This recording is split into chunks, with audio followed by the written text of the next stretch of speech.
बिस्मिल्लाहिर्रहमानिर्रहीम, अस्सलाम वालेकुम। पाकिस्तान मॉर्निंग में आपको खुशामदीद कहेंगे। मैं हूँ आपकी मेज़बान इशाल अदनान और मैं हूँ मोहम्मद जुनैद हलीम। गुड मॉर्निंग, सुबह खैर। उम्मीद करते हैं, दुआ करते हैं कि आपकी सुबह खैरियत से गुजरी हो। हमने आपको चौकन्ना किया था नाज़रीन कि आज यकम अप्रैल है, लेकिन इससे पहले हम बात कर लेते हैं कुछ बच्चों की। बच्चों के स्कूल दोबारा से शुरू हो चुके हैं और वो जो फ्यूल मैनेजमेंट वाला मामला था ना, अब काफ़ी हद तक वो कवर हो चुका है। 20 पाकिस्तानी जहाज़ों को आने की इजाज़त भी दे दी है, तो अल्हम्दुलिल्लाह लगी रहे कि सूरत हाल कंट्रोल में रहेगी। और पाकिस्तान के पास अब वाफिर मिकदार में फ्यूल मौजूद है, इसलिए फ्यूल क्राइसिस जो है वो आपको देखने को नहीं मिलेंगे। और जो बच्चे बड़े ही खुश थे कि शायद लॉकडाउन लगेगा और एक बार फिर से घर में मौजे मारेंगे, अब माओं की छुट्टी हो गई है, माएँ सुकून का सुख का सांस ले रही हैं। और जो तालीमी इदारे हैं वो खुलने के बाद अब बच्चे अपने अपने तालीमी इदारों में जा सकते हैं। लेकिन जो मार्च की हम बात कर रहे थे ना कि मार्च बहुत लंबा हो गया, तो मार्च में जनाब हमने गर्मी, सर्दी, रमज़ान और फिर हमने धूप, बारिश, ईद, जंग भी देखी, लॉकडाउन भी देखा। एक चीज़ रह गई थी, ओले, वो भी पड़ गए, ठीक है ना। तो गुज़श्ता रात तूफ़ानी बारिश हुई, मूसलाधार बारिश हुई। और वैसे आपको आज भी शिकवा करना चाहिए इंशाल्लाह। आपने कहा था कि आपने हमें सही सही फोरकास्ट करनी है। उन्होंने कहा था आज से सिस्टम दाखिल होगा, लेकिन लगता है सिस्टम कल ही दाखिल हो गया पाकिस्तान में। अच्छा, हमारा जो फोरकास्ट सिस्टम है वो थोड़ा सा स्लो है, या तो वो जल्दी प्रेडिक्ट कर देता है या फिर लेट का प्रेडिक्ट करता है। कभी खुश्क साली का बताता है तो कभी बारिश का, लेकिन होता उल्टा है। लेकिन इस बार हमने देखा है कि जो जालाबारी हुई है, इतनी हेवी किस्म की जालाबारी हुई, कुछ इलाकों में तो जुनैद बिल्कुल सफ़ेद चादर बिछ चुकी थी और लग ये रहा था कि जैसे हम किसी नॉर्दर्न एरिया में रहते हैं, इतनी बर्फबारी हो रही थी। तो आपने कैसा एक्सपीरियंस किया? एक्सपीरियंस बहुत अच्छा है और हम तो इंतज़ार कर रहे थे कि अब हमें एसी चलाने पड़ेंगे, एसी बंद करके अब शायद पंखे भी ऑफ करने पड़ जाएं। अल्हम्दुलिल्लाह टेम्परेचर काफ़ी बेहतर है, लेकिन हमें ये भी देखना होगा किसान भाइयों की मुश्किलात कहीं बढ़ ना जाएं, क्योंकि हम एक ज़रूरी मुल्क हैं। गंदम के उतारने का एक उस वक्त है, फसलें तैयार खड़ी हुई हैं, तो हमें दुआ करनी चाहिए कि ये बारिशें रहमत की हों, ये हमारे लिए ज़हमत ना बने या कोई ग़िज़ाई बहरान की सूरत इख्तियार ना कर जाए। बिल्कुल जी। और अब दूसरी जानिब अगर हम देखें तो आज यकम अप्रैल है, आज महीने का पहला दिन है। तो कल हमने आपको कहा था कि यकम अप्रैल को आपने अप्रैल फूल नहीं बनना, बल्कि आपने मोहतात रहना है ऐसी कॉल से जो कि आपको किसी भी रिश्तेदार की तरफ से मौसूल हो सकती है, बिल्कुल, या फिर आपके दोस्त अहबाब की तरफ से हो सकती है, या फिर कोई ऐसे ही रैंडम कॉल हो सकती है शरपसंद अनासर की जानिब से जो कि आपको फूल बनाने की कोशिश कर सकते हैं। तो आपने मोहतात रहना। बिल्कुल। और अगर थोड़ी सी इसकी तारीख की बात की जाए शाल, तो इसकी तारीख ये है कि ये कहानी हमें ले जाती है सदियों पीछे, जब यूरोप में नए साल का आगाज़ बहार के दिनों में यानी कि यकम अप्रैल को किया जाता था। और फिर हमने ये भी देखा कि 1582 में एक बड़ी तब्दीली आई जिससे ग्रेगोरियन कैलेंडर रिफॉर्म कहा जाता है। और इसके तहत फ्रांस समेत कई ममालिक ने ग्रेगोरियन कैलेंडर को अपनाया गया। इनकी तरफ से नए साल की तारीख जनवरी मुकर्रर की गई, लेकिन हर कोई इस तब्दीली को फ़ौरन कबूल ना कर सका और कुछ लोग ऐसे भी थे जो बदस्तूर यकम अप्रैल को ही नया साल मनाया करते थे। बिल्कुल जी। तो ऐसे अफराद को मजाक का निशाना बनाया गया था और उन्हें झूठी खबरें सुनाई गई थी, फर्जी दावतें दी गई थी और यूं वो अप्रैल फूल कहलाने लगे। एक और रिवायत हमें कदीम रोम तक ले जाती है, जहां हम देखते हैं कि हिलेरिया नामी त्यौहार मनाया जाता था। ये त्यौहार साइबल देवी के एजाज़ में 25 मार्च को होता था, जिसमें लोग भेस बदल कर एक दूसरे का मजाक उड़ाते थे, खुशियाँ मनाते थे। और वक्त के साथ साथ ये रवायात मुख्तलिफ सकाफ़तों में ढलती गई हैं और आज यकम अप्रैल एक ऐसा दिन बन चुका है जहाँ दुनिया भर में लोग हंसी मजाक करते हैं, प्रैंक्स करते हैं, हैरानकुन खबरों के जरिए एक दूसरे को अप्रैल फूल बनाते हैं। तो आप जो है वो बच सकें इससे, इसलिए आपको मोहतात रहना है, चौकन्ना रहना है, ताकि कोई आपको फूल बनाकर ना निकल जाए। तो जनाब आज आते हैं अपनी टॉप 5 स्टोरीज़ की जानिब। तो आज हम अपने प्रोग्राम में सबसे पहले बात करेंगे कि इजराइल ने जदीद AI सिस्टम का इस्तेमाल करते हुए ईरान के आला अहदेदारों को निशाना बनाया। अमरीकी अखबार ये बताती है ईरान के खिलाफ जंगी इक़दामात पर अवामी हिमायत में कमी हो रही है। ट्रंप की मकबूलियत कम होकर 33% रह गई है। इस पर भी हम तफसीलन बात करेंगे। बिल्कुल। और फिर बात होगी हमारे पड़ोसी की एक और शरारत की। नाकाम कोशिश एक्सपोज हो गई, बेनकाब हो गई, पर्दाफाश हो गया। हम बात करें भारत के एक और फॉल्स फ्लैग साजिश की, जो कि हमने वक्त से पहले ही पिछली बार की तरह बेनकाब कर दिया है। बेगुनाह पाकिस्तानी, बिलखुसूस कश्मीरी जो कि गलती से बॉर्डर क्रॉस कर गए हैं, उन्हें भारतीय सिक्योरिटी फोर्सेस ज़बरदस्ती इस्तेमाल करने की नाकाम कोशिश करेगी। लेकिन इससे पहले कि ऐसा किया जाता, हमने इसको ना सिर्फ पब्लिश कर दिया है, हमारी सिक्योरिटी फोर्सेस ने इसे एक्सपोज कर दिया है, बल्कि वो पूरी तरह से चौकन्ना भी है। जी हाँ, और उसके बाद हम बात करेंगे आलमी मालियाती इदारे ने ईरान जंग को आलमी मईशत के लिए खतरे की घंटी करार दे दिया। मशरिक़ वुस्ता में जंग दुबई और अबू धाबी की स्टॉक मार्केट्स में 120 अरब डॉलर डूब गए। कितना बड़ा धचका होगा मशरिक़ वुस्ता के लिए, इन तमाम ममालिक के लिए, इस पर भी तफसील से माहिरीन की राय लेंगे। बिल्कुल, और फिर ये सवाल कि क्या कामयाबी सिर्फ मेहनत का नतीजा है या फिर किस्मत भी खेल खेलती है। सब मेहनत करते हैं मगर अमीर सब क्यों नहीं बनते, ये सवाल है जो कि हम सभी के जहनों में आता है। इसका जवाब भी तलाश करने की कोशिश करेंगे। जी हाँ, और उसके बाद आखिर में बात करेंगे PSL 11। आज टूर्नामेंट का 8वां मैच खेला जाएगा। मुल्तान सुल्तान और हैदराबाद किंग्समैन आज मदे मुकाबिल होंगे। तो देखेंगे कि कौन सी टीम ज़्यादा अच्छा मुकाबला करती है, कौन सी टीम ज़्यादा अच्छे से परफॉर्म करती है। वैसे तो हम देख रहे हैं ओवरऑल हैदराबाद किंग्समैन का पलड़ा थोड़ा सा हमें कमज़ोर नज़र आता है। वो उस तरह से परफॉर्म नहीं करते, फॉर्म में नज़र नहीं आ रहे, लेकिन हमारी बहुत सारी दुआएं दोनों टीमों के लिए। अब आ जाते हैं अपने पहले टॉपिक की जानिब। तो नाज़रीन, आज हम अपने प्रोग्राम में सबसे पहले बात करेंगे जो मशरिक़ वुस्ता में कशीदगी है कम होती दिखाई नहीं दे रही है। सूरत हाल जो है वो डे बाय डे बिगड़ती चली जा रही है। इजराइल और ईरान के दरमियान जो जारी जंग है कई नए और ख़तरनाक पहलू इख्तियार करती जा रही है। अमरीकी मीडिया ये रिपोर्ट्स बताती हैं कि इजराइल ने जदीद AI टेक्नोलॉजी का इस्तेमाल करते हुए ईरानी आला जो ओहदेदारान थे उनको निशाना बनाया, जबकि ट्रंप और अमरीकी हुकाम की जानिब से ईरान को सख्त वार्निंग्स भी दी जा रही। बिल्कुल, और ढोंग रचाया गया मुज़ाकरात का वो पुराना जो वतीरा है। हमने देखा कि इससे पहले चाहे वो हमास हो, हिजबुल्लाह हो, सभी को इंगेज किया जाता है, उन्हें ट्रैप किया जाता है और फिर उन पर धावा बोला जाता है। Air commodore retired Khalid Chishti साहब हमारे साथ हैं। डॉक्टर नवीद दिलाई भी हमें कुछ ही देर में ज्वाइन करेंगे। चिश्ती साहब, आपको वेलकम कहेंगे पाकिस्तान मॉर्निंग में। AI का इस्तेमाल लीडरशिप की लोकेशंस जानने के लिए, उनकी जासूसी के लिए, ये हमारे लिए सरप्राइजिंग होना तो नहीं चाहिए, लेकिन ईरान भी यकीनी तौर पे इससे बाखबर तो होगा। और अंदरूनी तौर पे एक एलिमेंट जो कि जासूसी का था, अपने ही लोगों का जो कि मुसाद के लिए कर रहे थे, CIA के कर लेते, उन्होंने काफ़ी ज़्यादा डैमेज भी किया। ईरान ने बहुत सी गिरफ्तारियां भी की हैं। लेकिन एक तो इस पे भी आपकी राय जानना चाहेंगे कि ये चीज़ पब्लिश हो चुकी, अब आइंदा कितना मोहतात होने की ज़रूरत है ईरान को। और इस वक्त जो सूरत हाल चल रही है, जो जंग की सूरत हाल है, हमलों में तेज़ी आ चुकी है, डोनाल्ड ट्रंप के एक के बाद एक जो पैंतरे बदलने की आदत है वो भी हम देख रहे हैं, और साथ में पाकिस्तान की कोशिशें, चाइना का दौरा वज़ीर ख़ारजा का, और ये कोशिशें आपके ख्याल में कितनी कारगर साबित होंगी अगर ओवरऑल आप तबसरा कर सकें सूरत हाल पर। बहुत शुक्रिया जुनैद और इशाल, आपने इनवाइट किया। बहुत सारे टॉपिक आपने अपने इकट्ठे किए। बहुत इंटरेस्टिंग नैरेटिव ये है कि प्रेसिडेंट ट्रंप तो रोज़ाना की बुनियाद पर आपने देखते हैं कि वो बदलते जा रहे हैं, लेकिन स्टार्ट जो आपने किया ह्यूमन इंटेलिजेंस और जो आर्टिफिशियल इंटेलिजेंस की वजह से जिस तरह टारगेट किया गया लीडरशिप को, उस पर मैं रोशनी इसलिए डालना चाहूँगा कि इजराइल का ये बहुत पुराना प्लान है, क्योंकि आपने देखा वो ग्लोबली ह्यूमन ऑब्वियसली जो वैल्यूज़ हैं उनका फॉलो नहीं करता।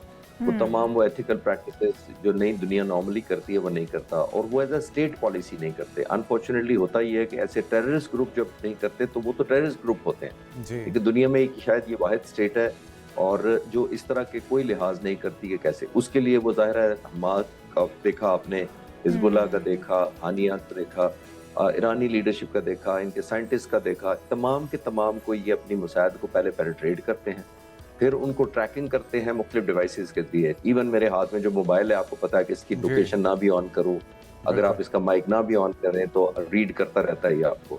इस तरह की टेक्नोलॉजी और इस तरह के ट्रैकर्स ये इंस्टॉल कर देते हैं मुख्तलिफ गाड़ियों में, मुख्तलिफ ह्यूमन जो पर्सनल होते हैं उनके। और जो पेजर का इस्तेमाल किया गया था वो भी हमें याद है।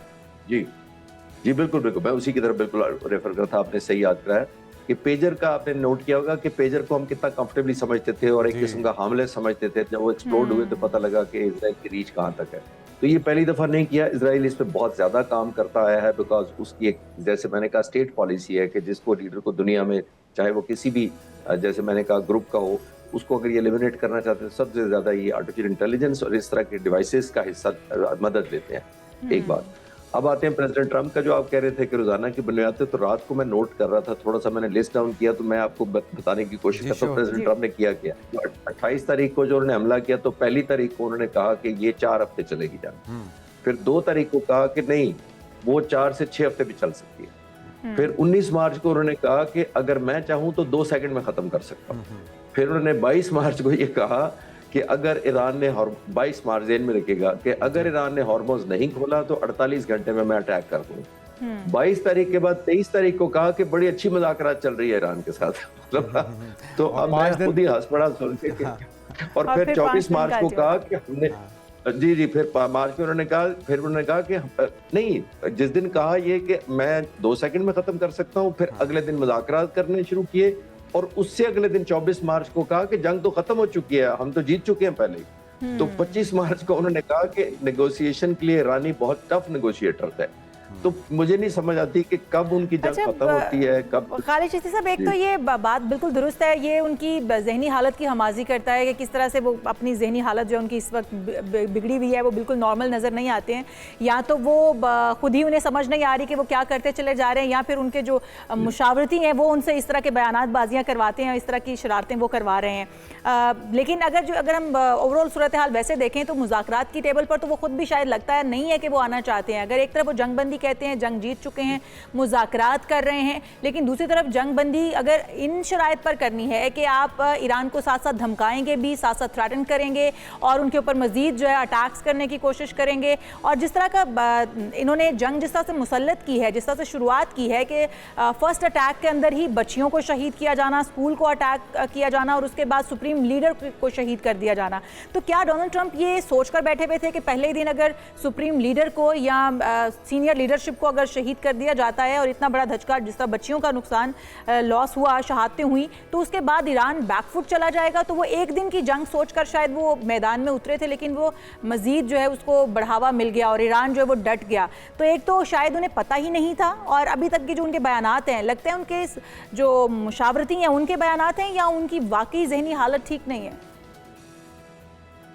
इशाल, देखिए, मैं ये अर्ज करता चलूं कि जंग में 2 चीज़ें होती हैं। नंबर 1, आप ज़ाहिर है जब को हमला करता है, और ख़ास तौर पर मैं अक्सर कहता हूं कि जो इनिशिएटिव लेता है या जो ऑफेंस लॉन्च करता है, इस सूरत में अमेरिका और इजराइल ने किया, उसको बहुत बड़े एडवांटेजेस होते हैं। यानी डिसीजन मेकिंग उसके पास होती है, जंग का टाइमिंग उसकी मर्जी के होते हैं, किस जगह टारगेट करना है उसकी मर्जी का होता है, सरप्राइज उसकी मर्जी का होता है, किस इंटेंसिटी से करना है, कितने जहाज लाने हैं, कितने सबमरीन लाने हैं उसकी मर्जी का होता है, और सबसे बड़ा शॉक इफेक्ट क्रिएट करता है जो विक्टिम मुल्क होता है उस पर। इतने ज्यादा इनिशिएटिव, और वो भी सुपर पावर दुनिया की, बैक बाय इजराइल के पास हो, उसको तो बहुत वक्त लगाना ही नहीं चाहिए था। उसकी बड़ी 18 इंटेलिजेंस एजेंसियां उनको रिपोर्ट करती हैं प्रेसिडेंट ट्रंप को, तो सारी की सारी मिसकैलकुलेशन हुई। अच्छा, होता यह है कि जब आप अटैक करते हैं तो आप समझते हैं, प्रेसिडेंट ट्रंप जैसे लोगों को तो बिल्कुल समझना चाहिए कि जंग का जो कंट्रोल है मेरे पास है। जब कंट्रोल मेरे पास है तो एस्केलेशन भी मेरे पास है। लेकिन इसके अंदर 2 लफ्ज मैं ऐड करता जाऊं, कंट्रोल और एस्केलेशन के अंदर 2 ऐड करता जाऊं। जब आपको एक गलत फहमी हो के कंट्रोल मेरे पास है, इसको अंग्रेजी में ये साइकोलॉजिस्ट कहते हैं डिल्यूजन, आप वो समझना शुरू कर देते हैं, जो आप समझते हैं वो समझते हैं वही हकीकत है। तो जब आप समझते हैं डिल्यूजनल अगर आपका कंट्रोल हो, जो आप हो ना, जबकि आप समझे कि है, तो फिर आप एस्केलेशन की तरफ जब जाते हैं तो वो भी एक डिसेप्शन होती है। अब देखिए, प्रेसिडेंट ट्रंप हर दफा कहते हैं कि मैं 48 घंटे में खत्म कर सकता हूं, मैं ये कर सकता हूं, यानी उनको एक डिल्यूजन ना सिर्फ कंट्रोल के बारे में है बल्कि एस्केलेशन की भी उनको डिसेप्शन है। वो समझते हैं हर दफा जब मैं ज्यादा स्ट्राइक करूंगा, जब ज्यादा हमले करूंगा, तो इसका मतलब है मैं जीत जाऊंगा। अच्छा, तो अगर पिछले 24 घंटों की बात की जाए तो उसमें काफ़ी हैपनिंग्स हुई हैं। एक तो हम बात करें, पीट हेग्सेथ का बयान काफ़ी जारहाना था, वो फिर से धमका रहे हैं। 2000 केजी से ज़ायद वज़नी बॉम्ब्स का इस्फहान पे गिराया जाना, हमलों में तेज़ी आ जाना। फिर जो कैरोलिन लेविट हैं, तर्जुमान है वाइट हाउस की, उनका बड़ा मुज़क्का ख़ेज़ एक बयान सामने आया कि जो कॉस्ट है वो डोनाल्ड ट्रंप सोच रहे हैं कि अरब ममालिक से ली जाए, सऊदी अरब और दीगर खलीजी ममालिक से ली जाए। तो ये सारा कुछ क्या मुमकिन हो पाएगा? किस अहमकों की जन्नत में इस वक्त अमेरिकी लीडरशिप है? क्या उनको ग्राउंड पर नज़र नहीं आ रहा कि लोगों के सेंटिमेंट्स क्या हैं, उनके अपने इत्तेहादी, चाहे वो नेटो हो, चाहे वो यूरोपियन कंट्रीज़ हों, यूनाइटेड नेशन हो, या अमेरिकी अवाम जिस तरह से वीकेंड पे निकली है मिलियंस की तादाद में 50 से ज़्यादा रियासतों में? मिसकैलकुलेशन मुसलसल होती जा रही है, या अब कोई ऐसा ब्लंडर वो करना चाहते हैं जिससे शायद वो जस्टिफाई कर पाएँ अपने फौजियों की हलाकत के ज़रिए? देखिए जुनैद, सबसे इम्पोर्टेंट तो बात यह है कि डे 1 से हमें पता है कि अमेरिकन प्रेसिडेंट ने कोई फॉर्मल अप्रूवल नहीं दिया हुआ कांग्रेस से। जंग की कॉस्ट की आपने बात की कि बहुत महंगी पड़ रही है, तो 3.87 बिलियन उन्होंने पहले 100 घंटे के अंदर खर्च किया था। जिसके अंदर से तकरीबन $300 मिलियन के तो 3 F-15 थे जो दूसरे दिन गिर गए थे, आपको याद होगा जी। तो इनको अगर हिसाब लगाएं तो आज सारे तजिया नगार एग्री करते हैं कि अमेरिका को एवरेज रोजाना की बुनियाद पर $1.5 से $2 बिलियन इस जंग पर खर्च ना करना पड़ रहा है। तो मैंने हिसाब लगाया कि अगर मैं 1.5 या 1.75 ना भी करूं तो 1 बिलियन पे भी अगर खर्च करूं तो आप जरा कैलकुलेटर करेंगे तो आपको 42 मिलियन पर घंटे के हिसाब से खर्च हो रहा है और $11,000 पर सेकंड खर्च हो रहा है जब से जंग अनफोल्ड हुई है। तो अब किसी ने तो वो देना है और नहीं तो ये तो अरब कंट्रीज का तो इन्होंने बेड़ा गर्क करवाया, क्या वो इनको पे बैक करेंगे आपको लगता है जी साहब? जी बिल्कुल जुनैद जी, देखें तो हुआ ही यही है कि जो उन्होंने एयर बेसिस जो तकरीबन 11 बेसिस आज खाली पड़े हैं, ये किस लिए बनाए गए थे? 30-40 सालों से ये बेसिस इसलिए बनाए गए थे कि इन मिडल ईस्ट के मुल्कों को अमेरिका ने हिफाजत देनी है जब भी इन पर हमला हुआ। उन बेसिस पर हमला ही अमेरिका की वजह से हो रहा है, तो ऑब्वियसली वो लाइबिलिटी बन गए एसेट की बजाय, नंबर 1। और फिर अक्सर लोग कहते हैं जी खार्ग आइलैंड और हम 6 आइलैंड पर उतार देंगे, 10 आइलैंड पर उतार देंगे। तो मेरा सवाल ये होता है कि आप वो 11 बेसिस को जो 30 सालों से आपने इंफ्रास्ट्रक्चर बनाया वो तो खाली कर चुके हैं और उनको डिफेंड नहीं कर पा रहे आप। बिल्कुल सही कह रहे हैं। तो फिर आप नए ईरान की सरजमीन पर आप भी कैसे कह रहे उतरेंगे? हैं एयर कमोडोर साहब, जब आप भी कह रहे हैं कि आप भी एयर कमोडोर हैं, आपका भी फ़ज़ाइया से ताल्लुक है बड़ा स्ट्रॉन्ग किस्म का, आप क्या समझते हैं कि जिस तरह से वो बात भी कर रहे हैं खार्ग जजीरे पर उतारने की अपने फौजी, तो वो उतारना क्या आसान काम है? और अगर हम उस खित्ते की बात करें तो उसके अंदर किस तरीके से मुमकिन हो पाएगा, कौन सा रास्ता इख्तियार किया जाएगा और वहाँ पर उनको सस्टेन करना, वहाँ पर उनको रख पाना अपने फौजियों को, कितना मुश्किल वो इनकी हिकमत अमली हो सकती है, इसके ऊपर थोड़ी सी रोशनी डालिएगा। इशाल, इस वक्त जो मैं फौजी कंपोजिशन का बता देता हूँ, तकरीबन 40 से 50 हज़ार फौजी ऑलरेडी खित्ते में मौजूद है अमेरिका के। इसमें से मैं अब ये जो आपने खार्ग आइलैंड या दूसरे पे ड्रॉप करने की मैन पावर या ट्रुप्स की बात की, मैं उसकी एक्सप्लेनेशन कर देता हूँ। वो ये इन्होंने किया है कि 2 इनके MEU कहते हैं मैरीटाइम एक्सपीडिशनरी यूनिट्स, 2 इनके इलाके में पहले ही मौजूद हैं जिनकी तादाद है तकरीबन 5000 ट्रुप्स। फिर ये 82 एयरपोर्ट ब्रिगेड है, उसका कमांड एंड कंट्रोल लाना चाह रहे हैं, उसके भी 5000 है। तो टोटल ये सिर्फ MEUs ही 10,000 बने लोग। अच्छा, अब इनको ड्रॉप करना चाहते हैं, ठीक है, आप ड्रॉप कर सकते हैं, कोई मसला नहीं है। मसला शुरू होता है कि ड्रॉप करने के बाद आपका ऑब्जेक्टिव क्या है। ऑब्जेक्टिव ये होता है जब आप इस तरह का ड्रॉप करते हैं कि पहले आप ड्रॉप करते हैं, फिर वो कंट्रोल सीज करते हैं उस एरिया का, ये फिर उसको स्टेबलाइज करते हैं और फिर जाहिर है उसको, अगर खार्ग आइलैंड है तो आप अपने मकसद के लिए इस्तेमाल करके ईरान को बताना चाहते हैं कि हमने वॉर ट्रॉफी पे कब्जा कर लिया तुम्हारी। अच्छा, ये करेंगे कैसे? ड्रॉप करने के बाद सारी की सारी पॉपुलेशन जमीन पर आपकी दुश्मन है, नंबर 1। आप सीज कैसे करेंगे, सस्टेन कैसे करेंगे, ऑपरेशनलाइज कैसे करेंगे? और सबसे बड़ी एक और फर्क जो हमें जरूर ज़हन में रखना चाहिए कि इराक केस स्टडी कर लेते हैं। ये 82 ब्रिगेड वहां भी उतारा गया था, लेकिन किन कंडीशन में उतारा गया था वो मैं बता देता हूँ। ये 2003 में जब ये हुआ था तो अमेरिका ने इराक पर जब हमला किया, तो इराक का ज़हन में रखिएगा कि इराक जो है वो ईरान का चौथा हिस्सा है जोग्राफी के पॉइंट से, यानी ईरान 4 गुना बड़ा है। इराक तमाम का तमाम डेजर्ट है, ईरान 50% पहाड़ी और अनइवन टेरेन है और 50% नॉर्मल है। तो आप 4 गुना बड़े मुल्क पे हमला करने जा रहे हैं जो टेरेन्स हैं, जिसके अंदर टनल बन सकती हैं, पहाड़ियां हैं, आप बंकर बस्टर नहीं काम कर रहे। इराक का नुकसान ये इसलिए ज्यादा कर पाए थे कि वो डेजर्ट था, वहाँ कैमोफ्लेज मुश्किल था, छुपना मुश्किल था, पहाड़ियां नहीं थी और 48 दिन तक इन्होंने बमबारी करने के बाद ये ट्रुप्स उतारे थे, 48 डेज के बाद। तो ये जरा कंपैरिजन मैं इसलिए करना चाह रहा था कि हम लोगों को बता सके कि ईरान के पास अभी उस एनहिलेशन या उस तरह का डिस्ट्रक्शन नहीं हुई, तो सरवाइव कैसे करेंगे, नंबर 1, और फिर सस्टेन कैसे करेंगे। और आखिरी बात मोस्ट इंपॉर्टेंट ये है कि क्योंकि अबनाए हरमुज और साइडों पे दोनों तरफ ईरान का अपना कंट्रोल है, तो सिर्फ एक, अगर आप अबनाए हरमुज का कंट्रोल लिए बगैर अगर खार्ग आइलैंड या किसी और आइलैंड पर खुदकुशी के मुतरादिफ हो सकता है। बिल्कुल सही। आखिरी बात, अच्छा लास्टली, तो अब आपको बहुत ज्यादा रेजिस्टेंस होगी। ठीक है। अच्छा लास्टली चीज़ साहब, अगर थोड़ा सा हम पाकिस्तान के किरदार, वज़ीर ख़ारजा का दौरा चाइना और चाइना के बयानात अब बाकायदा आना शुरू हो चुके हैं, न्यू वर्ल्ड ऑर्डर की बात की जा रही है रशिया की तरफ से, आपको लगता है कि ये बयानात की हद तक ही मामला रहेगा? क्योंकि अभी तक तो हम देख रहे हैं कि सबसे बड़ा बेनिफिशरी भी रूस ही है इस तमाम जंग के अंदर, लेकिन क्या ये बयानात की हद तक रहेंगे या मसालियत के अंदर या फिर इस जंग के अंदर बाकायदा कोई किरदार देख रहे हैं अगर ये मज़ीद तूल पकड़ती है?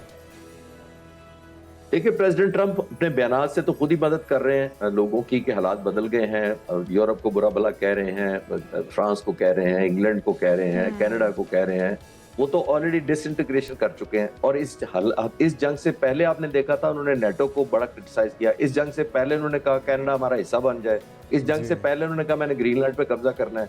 तो वो तो खुद ही डिसइंटीग्रेशन की एक बुनियाद रख चुके हैं इस जंग से पहले ही। अगर कोई कसर रह गई थी तो मेरे ख्याल है मिडल ईस्ट के दोस्तों ने भी रियलाइज किया होगा। रूस ने जाहिर है सबसे पुरसुकून टाइम इसलिए गुजारा है कि उनका तेल बिक रहा है, वो अपनी करेंसी में कैश ले रहे हैं, यूक्रेन का सारा डिफेंस शिफ्ट होके मिडल ईस्ट आ गया, तो रूस तो कंफर्टेबल है।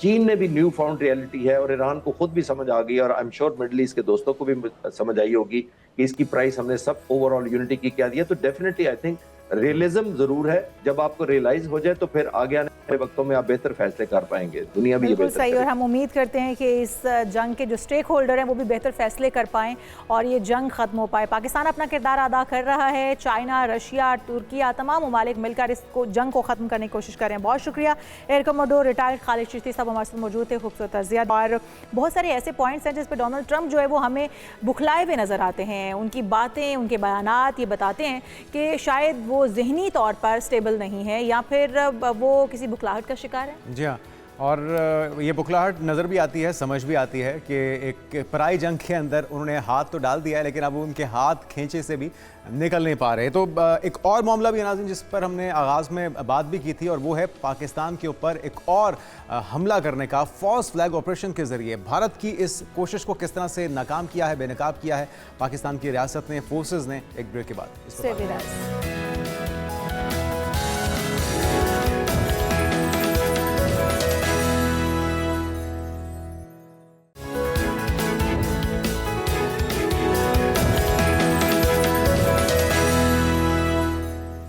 प्रोग्राम में एक बार फिर से आपको खुशामदीद कहते हैं नाज़रीन। और अभी बात करेंगे भारत और पाकिस्तान के दरमियान कशीदगी एक बार फिर खबरों की जीनत बन रही है। ज़राए ये बताते हैं कि भारत एक मुबैना फॉल्स फ्लैग ऑपरेशन की तैयारी कर रहा है और जिसमें दावा भी किया जा रहा है कि पाकिस्तानी बिलखसूस जो कश्मीरी हैं उन कैदियों को इस्तेमाल किया जाएगा। और इतलात ये भी बताती हैं कि बेगुनाह पाकिस्तानी बिलखसूस कश्मीरी जो गलती से बॉर्डर क्रॉस कर गए थे वो उन्हें भारतीय सिक्योरिटी फोर्सेज ज़बरदस्ती इस्तेमाल करेगी। लगभग सैकड़ों बेगुनाह पाकिस्तानी बेशुमार कश्मीरी भारतीय कैदी हैं जिनके हवाले से ये खबरें अब गर्दिश कर रही हैं। लेकिन इस ड्रामे से पहले, इस एक और फॉल्स फ्लैग ऑपरेशन से पहले इसको एक्सपोज कर दिया गया है क्योंकि अभी फोकस तो हम देख रहे हैं हमारे पड़ोसी का, वो धुरंधर जैसी, बॉर्डर 2 जैसी मूवीज़ बनाने पे है। अपनी तमाम तर जो PR है, जो सुकी है, जो शर्मिंदगी और नाकामी के दाग हैं उनको इन बॉलीवुड की मूवीज़ के ज़रिए धोने की कोशिश की जा रही है। लेकिन हमें लगता नहीं है कि वो इस तरह की हिमाकत कर पाएगा, एक और जो नाकामी का बोझ अपने सर मोदी जी ले पाएंगे। तो इसी तमाम सूरत हाल पर डॉक्टर नवीद इलाही साहब माहिर सिक्योरिटी अमूर हमारे साथ मौजूद हैं। डॉक्टर साहब आपको वेलकम कहेंगे पाकिस्तान मॉर्निंग में। ये ड्रामा तो एक्सपोज हो गया, तो चलने से पहले ही फ्लॉप हो गई, तो अब क्या अभी भी खदशात हैं? अभी भी हमें इस पर कान धरने चाहिए या फिर हमें तसल्ली रखनी चाहिए कि इस एक्सपोज होने के बाद कोई और हिमाकत नहीं की जाएगी दुश्मन की तरफ से? जी बहुत शुक्रिया। देखिए बात यह है कि जो ये जो 3 अशखास हैं, प्राइम मिनिस्टर मोदी इंडिया के जो, और साथ उनके जो नेशनल सिक्योरिटी एडवाइज़र है अजीत डोवल, और even defence minister Rajnath Singh, ये ऐसा टोला है जो पाकिस्तान के खिलाफ लगातार साजिशों में मुलव्वस रहता है। अब तो फॉरेन मिनिस्टर भी उसका हिस्सा है और उन्होंने बड़ी गलीज़ ज़बान इस्तेमाल की पाकिस्तान के मुतल्लिक। मसला ये है कि इंडिया अपसेट है पाकिस्तान के बढ़ते हुए influence in the region rather in the world. जो अभी पाकिस्तान जिस तरह का रोल प्ले कर रहा है इस ईरान इजराइल US वॉर में, उस पर भी इंडिया अपसेट है। और फिर वो मौका की ताक में है कि पाकिस्तान शायद अफगानिस्तान में बिजी है, एंगेज्ड है पाकिस्तान की आर्मी, तो ये टाइम है कि इस ईस्टर्न बॉर्डर पे भी कुछ ना कुछ शरारत की जाए। तो ये जो सिक्योरिटी इदारों को इतला मिली है फॉल्स फ्लैग की कि पाकिस्तानी, देखिए कैदी तो दोनों तरफ मौजूद है, तो पाकिस्तानी कैदियों को यूज़ करके इस तरह की कोई हरकत करेंगे तो एक बात तो बड़ी क्लियर है, उन्हें मालूम है कि पाकिस्तान में जो रेडीनेस है आर्मी की और प्रिपेयर्डनेस ठीक है है वो उसका डॉक्टर नबील इलाही रिस्पॉन्स। साहब, आपसे ये जानना चाहेंगे, जिस तरह अभी भी पाकिस्तान जो है वो दहशतगर्दी का शिकार हो रहा है, पाकिस्तान के ऊपर हम देख रहे हैं कि एक के बाद एक छेड़खानी या शरारत की जाती है और पाकिस्तान उसका बर वक्त जवाब भी देता है, लेकिन एक तरफ अफगानिस्तान को पाकिस्तान के पीछे लगा रखा है कि वो कोई ना कोई शरारत करते रहें, और दूसरी जानब भारत जो इस वक्त प्रोपोगेंडा कर रहा है या इस वक्त जो अपने तमाम हथियार जो है वो पाकिस्तान के अगेंस्ट इस्तेमाल करने की कोशिश कर रहा है, वो वहाँ पर पाकिस्तानी या कश्मीरी जो कैदी हैं उनको ले लिया जाए, या फिर उनका बयानिया जो झूठ पर मबनी होता है, या उनका जो मीडिया है, गोदी मीडिया, उनकी अगर बात कर ली जाए तो ये भारत आखिर चाहता क्या है? हमने देखा पुलवामा, पहलगाम, दोनों वाक़ों के बाद अभी एक साल भी नहीं गुजरा पहलगाम को कि अब दोबारा से छेड़खानी और शरारत की जा रही है। क्या जो जवाब पाकिस्तान से मिला था वो भूल चुका है भारत, और इसीलिए फिर से एक तकरीबकारी, फिर से एक झूठा प्रोपोगेंडा, लोगों को दुनिया को क्या दिखाना चाहता है, और क्या मुतवक्के, क्या फॉल्स फ्लैग ऑपरेशन क्या हो सकता है भारत की जानिब से? जी देखिए, मैं जैसे मैं अर्ज कर रहा था, एक तो पहली बात ये है जो टेररिज्म है और जो इंसर्जेंसी यहाँ पे हो रही है, इसका हमें ख्याल रखना चाहिए कि ये एक प्रोलॉन्ग्ड पीरियड पे चलता रहता है, इसको कंट्रोल किया जाता है। पाकिस्तान ने अफगानिस्तान में जो कार्रवाई की है उसके बाद आप देखें कि इन टेररिस्ट एक्टिविटीज़ में और ख़ास तौर पर सुसाइड अटैक्स में नुमायाँ कमी आई है। इसका मतलब यह है कि वहीं से एमिनेट कर रहे थे, वहीं से सपोर्ट उनको मिल रही थी, तो इसको अभी कुछ वक्त लगेगा और उसके पीछे इंडियन हाथ तो डेफिनेटली मौजूद है। आपने फ्रांस की एक रिपोर्ट भी आई थी कि ये जो मिस इन्फॉर्मेशन या डिसइंफॉर्मेशन कैंपेन मिलके इंडिया और अफगान जो हैं एलिमेंट्स वो करते रहे हैं पाकिस्तान के खिलाफ। इंडिया पाकिस्तान के खिलाफ मल्टी प्रॉन्ग्ड अटैक कर रहा है, जिसमें आपने ये फॉल्स फ्लैग उसका हिस्सा हो सकता है। वो सफारती सतह पे भी देखें, जैसे उनके फॉरेन मिनिस्टर ने पाकिस्तान के मुतल्लिक लैंग्वेज यूज़ की जो उसकी फ्रस्ट्रेशन और उनकी जो है ब्लो द बेल्ट खेलने की को जाहिर करता है। और दूसरा फौजी सतह पर सपोर्ट कर रहा है, वो अफगानिस्तान को और पाकिस्तान को हिट करने की कोशिश कर रहा है प्रॉक्सीज के ज़रिए, जिसमें टीटीपी और बीएलए को वो फंड भी कर रहा है और सपोर्ट कर रहा है, बिल्कुल, और इंटेलिजेंस ऑपरेशंस पाकिस्तान के खिलाफ कर रहा है। तो मेरा ख्याल है कि ये मल्टी प्रॉन्ग्ड जो अटैक्स हैं और जो प्लान है उसकी वजह मोदी लेड इंडिया है, जहाँ पे अजीत डोभाल जैसे नेशनल सिक्योरिटी एडवाइजर्स और राजनाथ सिंह जैसे जो हैं वो शैतानी जहन के मंसूबे बनाते रहते हैं लेकिन पाकिस्तान के डॉक्टर खिलाफ। साहब, हमें इस चीज़ से कितना खुश होना चाहिए या हमें इस चीज़ का कितना इत्मीनान होना चाहिए कि भारत की तमाम तर कोशिशों के बावजूद कि वो पाकिस्तान को रोग नेशन डिक्लेयर कर दे, पाकिस्तान को आलमी सतह पे सिफारती तौर पे तन्हाई का शिकार कर दे, इसके बरखिलाफ पूरी दुनिया पाकिस्तान के साथ खड़ी है और भारत को कोई घास नहीं डाल रहा। इवन ये जो ईरान और अमेरिका वाला मामला है, इसके अंदर भी उन्होंने किसी ने मशवरा करना तक इनसे मुनासिब नहीं समझा, ज़रूरी नहीं समझा। लेकिन अगर इस फॉल्स फ्लैग ऑपरेशन की तरफ हम आते हैं, हमें इसको रिपोर्ट कर देना काफ़ी होगा। हमने प्लान उनका एक्सपोज कर दिया है, लेकिन क्या यहीं तक रुक जाना काफ़ी होगा या फिर इससे बढ़कर यूनाइटेड नेशन समेत आलमी सतह पे हमें इसको बाकायदा मुख्तलिफ आलमी बरादरी से रुजू करना चाहिए कि इससे पहले कोई हिमाकत हो जाए, कोई और ड्रामा रचाया जाए, इनको लगाम डालने की ज़रूरत है दुनिया को? देखिए, ये एक बात का इत्मीनान रखना चाहिए कि पाकिस्तान अल्लाह के फजल से फौजी और इंटेलिजेंस लिहाज से पूरी तरह आगाह है और उनका जवाब देने की सख्त और सलाहियत रखता है और प्लान्स अपनी जगह मौजूद हैं।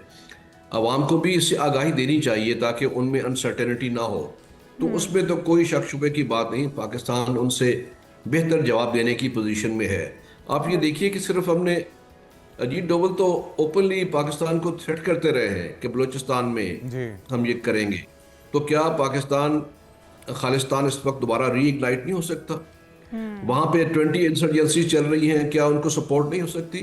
तो पाकिस्तान रिस्ट्रेंट का मुजाहरा करते हुए सिर्फ अपने डिफेंस पे है और डिफेंस हम बड़े ऐसे तरीके से कर सकते हैं।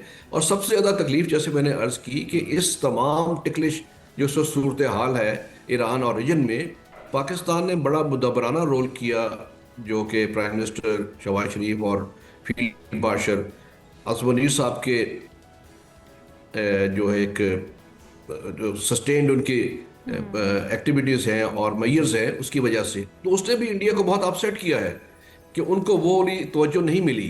तो पहले वो they are seeking attention also, और दूसरा जैसे मैंने अर्ज़ किया कि उनका ये ख्याल है कि शायद हम उस वेस्टर्न बॉर्डर पे बहुत बिजी हैं, तो ये टाइम है कि थोड़ा सा यहाँ पे भी शरारत की जाए, थोड़ा ब्लीड किया जाए। तो पाकिस्तान उसके लिए फुली तैयार है, उसको बात रिस्पॉन्स सही है बहुत आपकी डॉक्टर साहब बिफिटिंग कि इफेक्टिव पाकिस्तान रिस्पॉन्स मिलेगा। तैयार है और पाकिस्तान जो है वो जवाब देने के लिए अपनी पूरी तैयारी किए हुए, लेकिन हमें ये भी नहीं भूलना चाहिए कि हमारा दुश्मन जो है उसका जहन बड़ा ही शैतानी जहन है और वो मुख्तलिफ किस्म की डिफरेंट किस्म की तरकीबें लगाता रहता है और उसका जहन चलता ही सिर्फ इस काम में है कि पाकिस्तान को नीचा किस तरह से दिखाया जा सके या पाकिस्तान के अंदर शरपसंदी या शरपसंद नासर को किस तरह से दाखिल किया जा सके। हम देखते हैं कि मुख्तलिफ अदवार में मुख्तलिफ वाक़यात होते रहे हैं पाकिस्तान के अंदर और इनका हमेशा की तरह जिम्मेदार जो है वो भारत निकला। लेकिन इस बार क्या सिर्फ हमें अपना डिफेंस करना होगा या पहले से कोई हिकमत अमली तरतीब देनी होगी कि भारत कोई ऐसी शरारत कर ही ना पाए? पाकिस्तान बार बार इन चीज़ों का मुतहम्मिल नहीं हो सकता कि भारत कोई शरारत करे और हम उसका जवाब दें, हम अपनी एनर्जी इसके ऊपर वेस्ट करें। उसके लिए पहले से क्या हिकमत अमली पाकिस्तान को तरतीब देनी होगी? नहीं तो ये जो इस वक्त इंफॉर्मेशन लीक हुई है, जो हासिल की गई है, यही आपको साबित करता है कि पाकिस्तान प्रिपेयर्डनेस शो करता है पाकिस्तान की, कि उन्होंने जो प्लान कर रहे थे वो सीक्रेट कम्युनिकेशन जो थी उसको डिकोड किया पाकिस्तान ने। तो यही हमारी तैयारी है, हम पहले भी तैयार हैं और जवाब देने के लिए भी तैयार हैं। अगर false flag operation which should be a top secret operation वो ही अगर एक्सपोज कर दिया है पाकिस्तान ने, तो इसका मतलब है पहला तो राउंड ही पाकिस्तान ने जीत लिया है। अब आगे उन्हें सोचने के लिए पीछे हटना पड़ेगा। फॉल्स फ्लैग को इस तरह तो नहीं वो इस्तेमाल करेंगे अब। तो ये चेस गेम शुरू होने से पहले ही पाकिस्तान ने चेकमेट कर दिया है और इस बार फिर से एक सदमा और एक शौक की कैफियत में दुश्मन, जो कि फोकस तो किए हुए हैं पाकिस्तान को प्रॉक्सीज के जरिए इंगेज करने की या बॉलीवुड मूवीज़ के जरिए, लेकिन ग्राउंड पे उनकी कोई भी प्लानिंग कारगर साबित नहीं हो रही। बहुत शुक्रिया डॉक्टर नवीद इलाही साहब हमारे साथ मौजूद थे और पूरी दुनिया को हमने बता दिया, मैसेज दे दिया कि कोई शरारत हो सकती, उसके लिए पर तोले जा रहे हैं, लेकिन उन परों को फड़फड़ाने से पहले ही पाकिस्तान ने काट दिया है इस प्लान को, इसका भांडा फोड़ते हुए। बिल्कुल जी, और पाकिस्तान को वैसे भी हमा वक्त तैयार रहना चाहिए, अपनी फोर्सेस को भी तैयार रखना चाहिए और एक स्ट्रॉन्ग किस्म की हिकमत अमली भी तरतीब देनी चाहिए ताकि इस तरह के दुश्मन से निमटने के लिए हम हर तरह से तैयार हों। सिर्फ एक्सपोज करना हमारे लिए काफ़ी नहीं रहेगा, बल्कि मुंह तोड़ जवाब देने के लिए भी हमें तैयार रहना होगा। यहाँ पर एक ब्रेक शामिल करते हैं और जब ब्रेक से वापस आएंगे तो ब्रेक से पहले खबर भी देते हैं अपने नाज़रीन को, और ख़बर यह है कि इजरायली पार्लियामेंट में फ़लस्तीनियों को सजाए मौत देने का मुतनाज़ कानून मंजूर कर लिया गया है। एक के बाद एक जो उनके ऊपर मजालिम है उनके ढह जाने की तवील तारीख़ है और दास्तान है। इसराइल की इंतहा पसंद दाएं बाजू की जमातों ने तवील अरसे से इस इकदाम के लिए दबाव डाल रखा था और अरब मीडिया ये बताता है कि वज़ीर आज़म नेतन्याहू भी ज़ाती तौर पर पार्लियामेंट मौजूद रहे और बिल के हक में वोट दिया गया। उनसे वैसे तवक्को भी यही की जा सकती है। बिल्कुल, और कानून के मुताबिक मकबूजा मगरबी किनारे के जो फ़लस्तीनी हैं जो इजरायली शहरियों के कत्ल के जुर्म में सज़ा याफ्ता होंगे उन्हें फांसी दी जाएगी। अक़वाम मुत्तहिदा का सज़ाए मौत का कानून वापस लेने का मुतालबा, इजरायली और फ़लस्तीनी इंसानी हकूक़ की तंजीमों की शदीद तनकीद।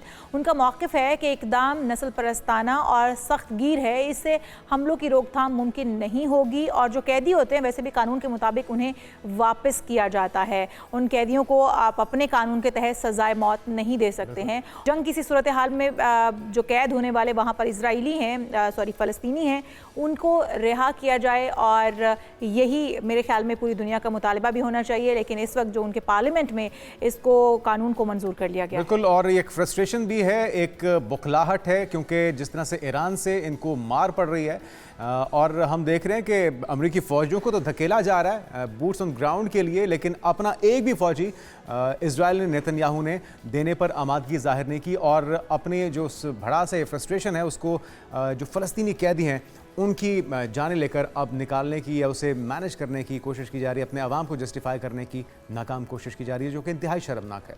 बिल्कुल जी, और यहाँ पर एक ब्रेक शामिल करेंगे। जब ब्रेक से वापस आएंगे तो बात करेंगे मशरिक़ वस्ता में इस वक्त क्या सूरत हाल है मईशत की और किस तरह से लड़खड़ा रही है मईशत इन तमाम अरब ममालिक की। इस पर तफसील से जायज़ा लेंगे, लेकिन इस ब्रेक के बाद से विदास।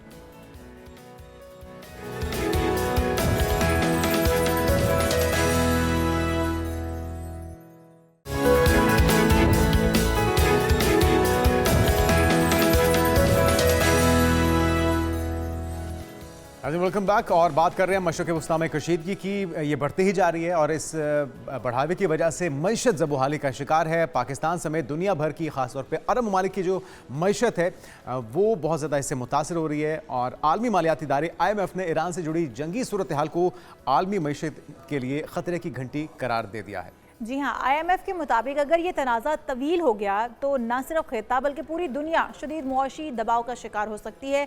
महंगाई में इजाफा होगा, तेल की कीमतों में उतार चढ़ाव है और आलमी मुआशी तरक्की की रफ्तार भी सुस्त होने के खदशात बढ़ते जा रहे हैं। दूसरी जानिब पाकिस्तान के लिए भी खतरे की घंटियाँ बज रही हैं।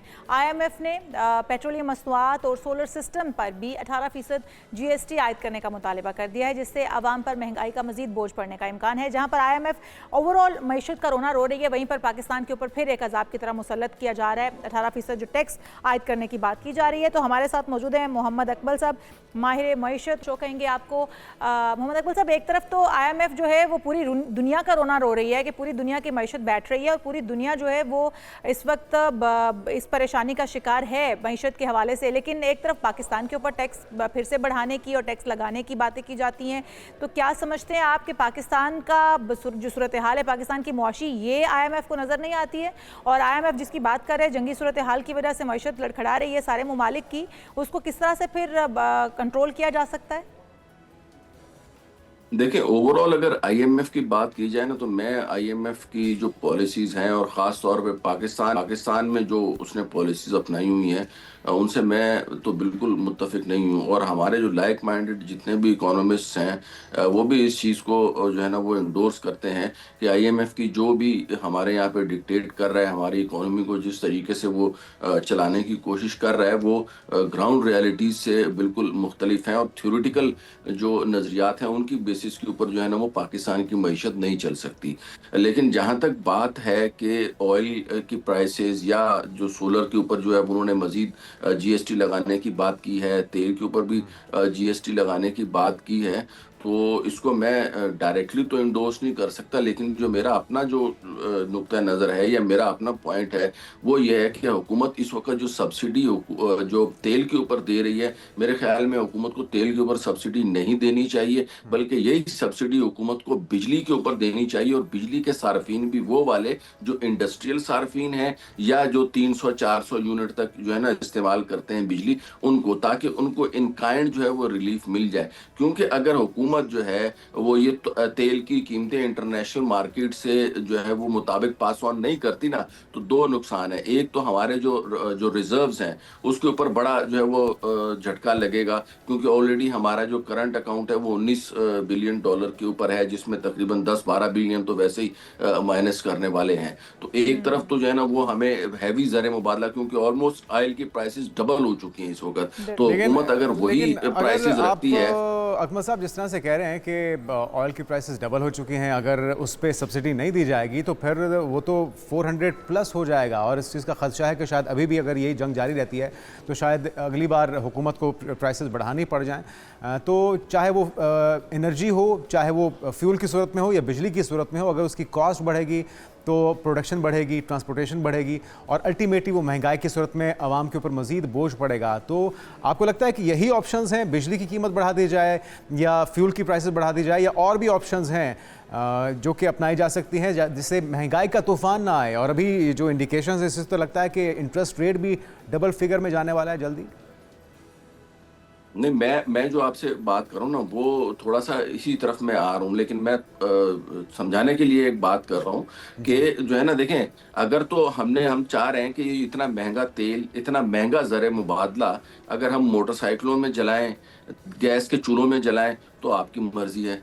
पूरी दुनिया में आप देखें ना, वहाँ पे जो है ना वो पैदल चलने का रिवाज है, पब्लिक ट्रांसपोर्ट इस्तेमाल करने का रिवाज है। तो मेरा ये मानना है कि अगर हम पेट्रोल को या ऑयल को इस तरह जाया करने में सब्सिडी देंगे या हमें इंडस्ट्री चलानी है, गुजारिश ये हमारे यहाँ बेरोजगारी आप ठीक कह रहे हैं, लेकिन सभी लोग तो शौक से बाइक या गाड़ी का इस्तेमाल नहीं करते। बहुत से लोग हैं जिनको अपने रोजगार के लिए, दीगर मामलात के लिए, ज़रूरियात ज़िंदगी के लिए इतना दूर जाना पड़ता है कि शायद वो साइकिल पे या पैदल सफ़र करने में मुमकिन ही ना हो। लेकिन अगर हम उन मेजर्स की बात करते हैं जो हुकूमत की तरफ से उठाए जा रहे हैं, तो वो ऑप्शंस क्या क्या हैं हम रशिया से तेल ले सकते थे, अभी तक हमने सिर्फ बातों से ज़्यादा आगे बढ़कर कुछ नहीं किया। जो ईरान से पाइपलाइन है, ईरान हमसे खफा है, गो कि अभी ताल्लुकात बेहतर हो रहे हैं, लेकिन अभी तक हम ईरान से तेल नहीं ले पा रहे, जबकि वहाँ पे जंग के बावजूद 15 रुपये पाकिस्तानी रुपये में पर लीटर वहाँ पे फ़रोख्त हो रहा है। भारत ने 500 मिलियन बैरल से ज़्यादा ख़रीदारी कर ली, जो 30 दिन की पाबंदी हटाई गई है। तो हमें आपको नहीं लगता कि दीगर ऑप्शंस इस्तेमाल करनी चाहिए आवाम के फ़ायदे के लिए, अपने अयाशियों या अपने जो पर्क्स एंड प्रिविलेजेस हैं उन पे नज़रसानी करनी चाहिए? बेशक हम सब्सिडीज़ ना दें, लेकिन और ऑप्शंस क्या कर सकती है गवर्नमेंट जो ज़रूरियात के लिए पूरी भी हो जाएं और आवाम को उसका बोझ भी ना बर्दाश्त करना पड़े? जी, इसमें कोई शक नहीं है कि हमारे यहाँ अब तक जो पॉलिसीज है ना वो एडहॉकिज्म के ऊपर चलती आ रही हैं।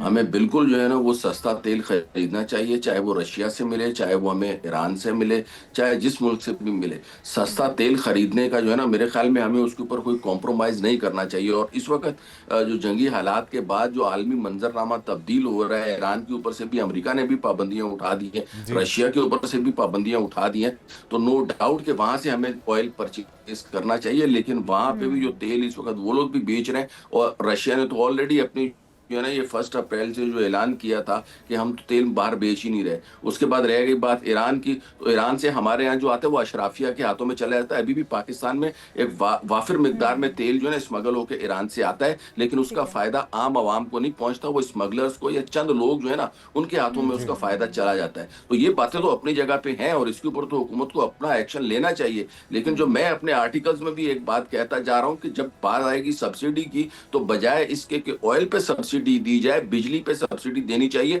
फर्टिलाइजर के ऊपर सब्सिडी देनी चाहिए, ताकि हमारी इंडस्ट्री चले, ताकि हमारी एग्रीकल्चर ग्रोथ हो, हमारा जो ना एक्सपोर्ट्स बढ़े। वरना तो हमारा इंपोर्ट बिल बढ़ता रहेगा, डिमांड कम ही नहीं होगी। जब कीमत बढ़ेगी किसी चीज की तो लोग इस्तेमाल कम करेंगे ना। बिल्कुल सही है, लेकिन हमने देखा कि पेट्रोल की कीमतें बढ़ी हैं, इसके बावजूद लोगों ने इस्तेमाल ज़्यादा किया है। लोग जो है वो सैर व तफरी के लिए निकल गए क्योंकि स्कूल भी बंद थे और ऑफिस से भी जो उन्हें रिलीफ मिला हुआ था।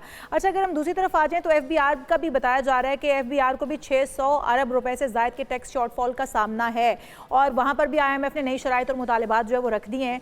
तो IMF की तरफ से जो शराइत और जो मुतालबात रखे गए हैं उसकी मद में अगर हम देखें FBR को, तो FBR कितना टैक्स अहदाफ जो है उसको मिले हैं और वो किस तरह से वो पूरे करेगा। आवाम के ऊपर कहीं और किसी सूरत में सब्सिडी नहीं अगर दी जाती है तो कहीं और बोझ ना पड़ जाए, हमने ये भी देखना है, क्योंकि इस वक्त ऑलरेडी जो आवाम है उनकी कमर टूट चुकी हुई है, वो उनकी कुव्वत खरीद बिल्कुल ख़त्म होकर रह गई है। तो जो नए मुतालबात या शराइत रखी गई हैं IMF की जानिब से, उनको किस तरह से पूरा करेगा FBR?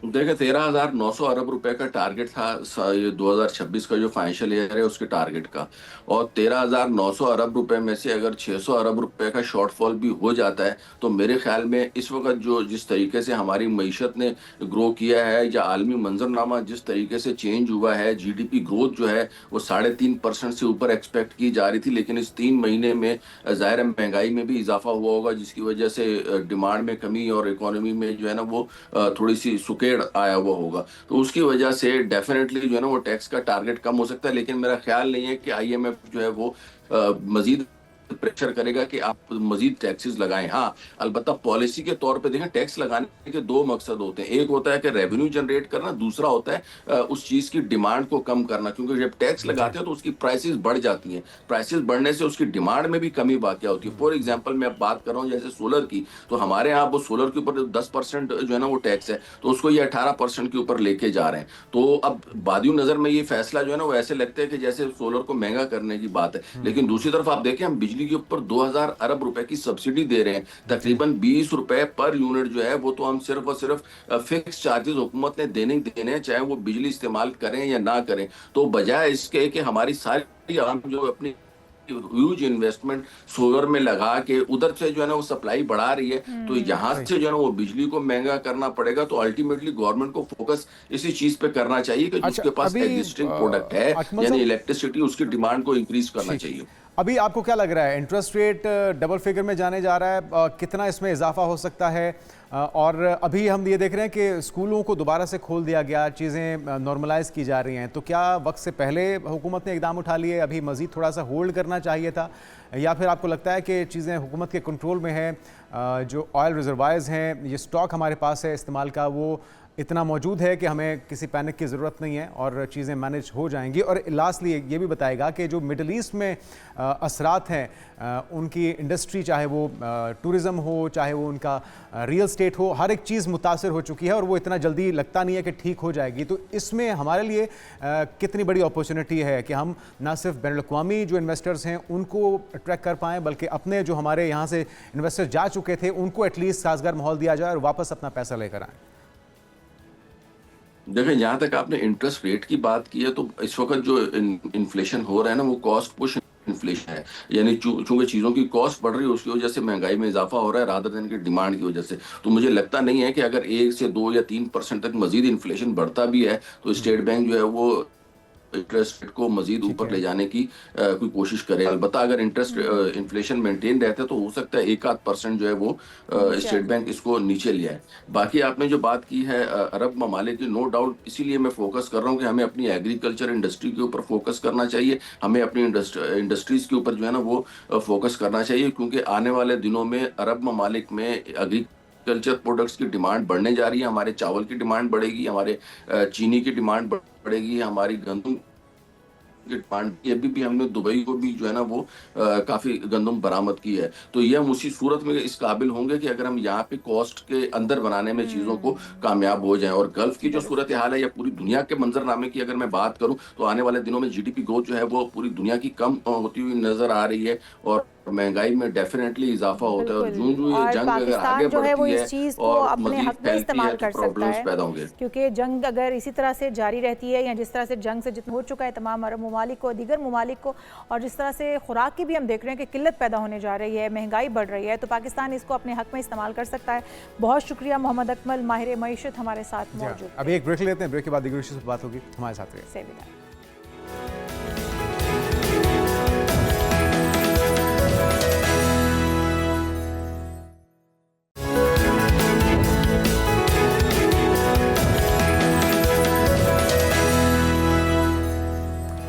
Welcome back. और एक अहम केस जो कि कई महीनों तक चलता रहा, बल्कि यूँ कहा जाए कि सालों चलता रहा, और उसके बाद फाइनली फैसला तो आ चुका है। लेकिन आप सोच रहे होंगे कौन सा केस? ये केस है मीशा शफी और अली जफ़र के दरमियान एक तनाज़े का। सेशन कोर्ट लाहौर ने फाइनली गुलकार अली जफ़र के मीशा शफी के खिलाफ हद तक के इज्जत केस का फैसला सुनाया है और फैसला आया है जनाब अली जफ़र के हक में और मीशा शफी के खिलाफ। जी हाँ, अदालत ने गुलकारा मीशा शफी को 50 लाख रुपए हर जाने का हुक्म भी दिया है और अली जफ़र ने जिनसी हरासानी के इल्ज़ामात लगाने पर मीशा शफी के खिलाफ 100 करोड़ रुपए हर जाने का दावा दायर किया था। तो अदालत ने मीशा शफी को हरासानी से मुतालिक सोशल मीडिया पोस्ट करने से भी रोक दिया है। ख्याल रहे कि मीशा शफी ने अली जफ़र पर जिनसी हरासगी का इल्ज़ाम आयद किया था और उसके बाद ये कोर्ट में केस चला। 2018 में उनके खिलाफ जो केस था वो दर्ज हुआ और अब 2026 में जाकर इसका फैसला हुआ है। बैरिस्टर अमरीन कुरैशी हमारे साथ मौजूद हैं, वकील जफ़र की। वेलकम टू शो कहेंगे आपको। अमरीन, आपसे जानना चाहेंगे कि जिस तरह से हमने देखा कि वैसे तो औरत कार्ड पाकिस्तान के अंदर बहुत हद तक चल जाता है और बहुत हद तक ख़वातीन जो है वो अपने आप को बनवा लेती है, बिल्कुल विक्टिम कार्ड भी इस्तेमाल कर लेती हैं और केस इस तरह के जीत जाती हैं। लेकिन दूसरी तरफ अली जफ़र थे और एक तरफ मीशा शफी, तो केस कितना जीतना मुश्किल रहा? कौन से ऐसे पॉइंट्स थे जिन पर आपने ये केस जीता? और मीशा शफी को जो इल्ज़ामात उन्होंने लगाए थे उनको किस तरह से आपने गलत साबित किया? हाँ जी, बिल्कुल। एक तो thank you for having me, and secondly ये डेफिनेटली, क्योंकि दूसरी साइड पे आपको एक बहुत बड़ा नज़र आ रहा है कि दोनों बहुत बड़े स्टार्स हैं और बड़ा तरीके से ये कैंपेन चलाई गई थी और 8 साल इन्होंने इनकैश किया है। 8 साल इस केस को डिले करके इन्होंने डेफिनेटली इनकैश इस बात को किया है कि हमने एक एलिगेशन लगाया हुआ है और उससे सबसे ज़्यादा अगर किसी की सफरिंग हुई है वो डेफिनेटली अली की हुई है। However, we are very happy कि अब फाइनली एक जजमेंट आई है और उसमें क्लियरली कहा गया है कि अली इज इनोसेंट और उनको डिफेम किया गया था। सो 8 साल में नजर आया है जो हमने इस्तेमाल किया है वो ओवरवेलमिंग और क्लियर कट एविडेंस है, जहाँ पे नजर आ रहा है फेक अकाउंट्स इस्तेमाल किए गए थे। एलिगेशन से लगाने से पहले आपको नजर आ रहा है कि थ्रेट्स दी गई थी अली को कि अगर आप हमारी बात नहीं मानते, आप FC battle of the band है उसमें जज ये आ रहे थे तो उनको कहा जा रहा था कि प्लीज स्टेप डाउन, अदरवाइज आपके खिलाफ एलिगेशंस लगा दी जाए। ये किसकी तरफ से कहा जा रहा था अमरीन साहब? जी, मीशा शफ़ी की अच्छा। साइड की तरफ से ये कहा जा रहा था और ये उनके जिनको कहा गया था अली के मैनेजर को, ये सारी स्टेटमेंट्स है, इस पे जरा हुई है, ये स्टेटमेंट्स आई हैं, पेप्सी की तरफ से भी लोग आए थे।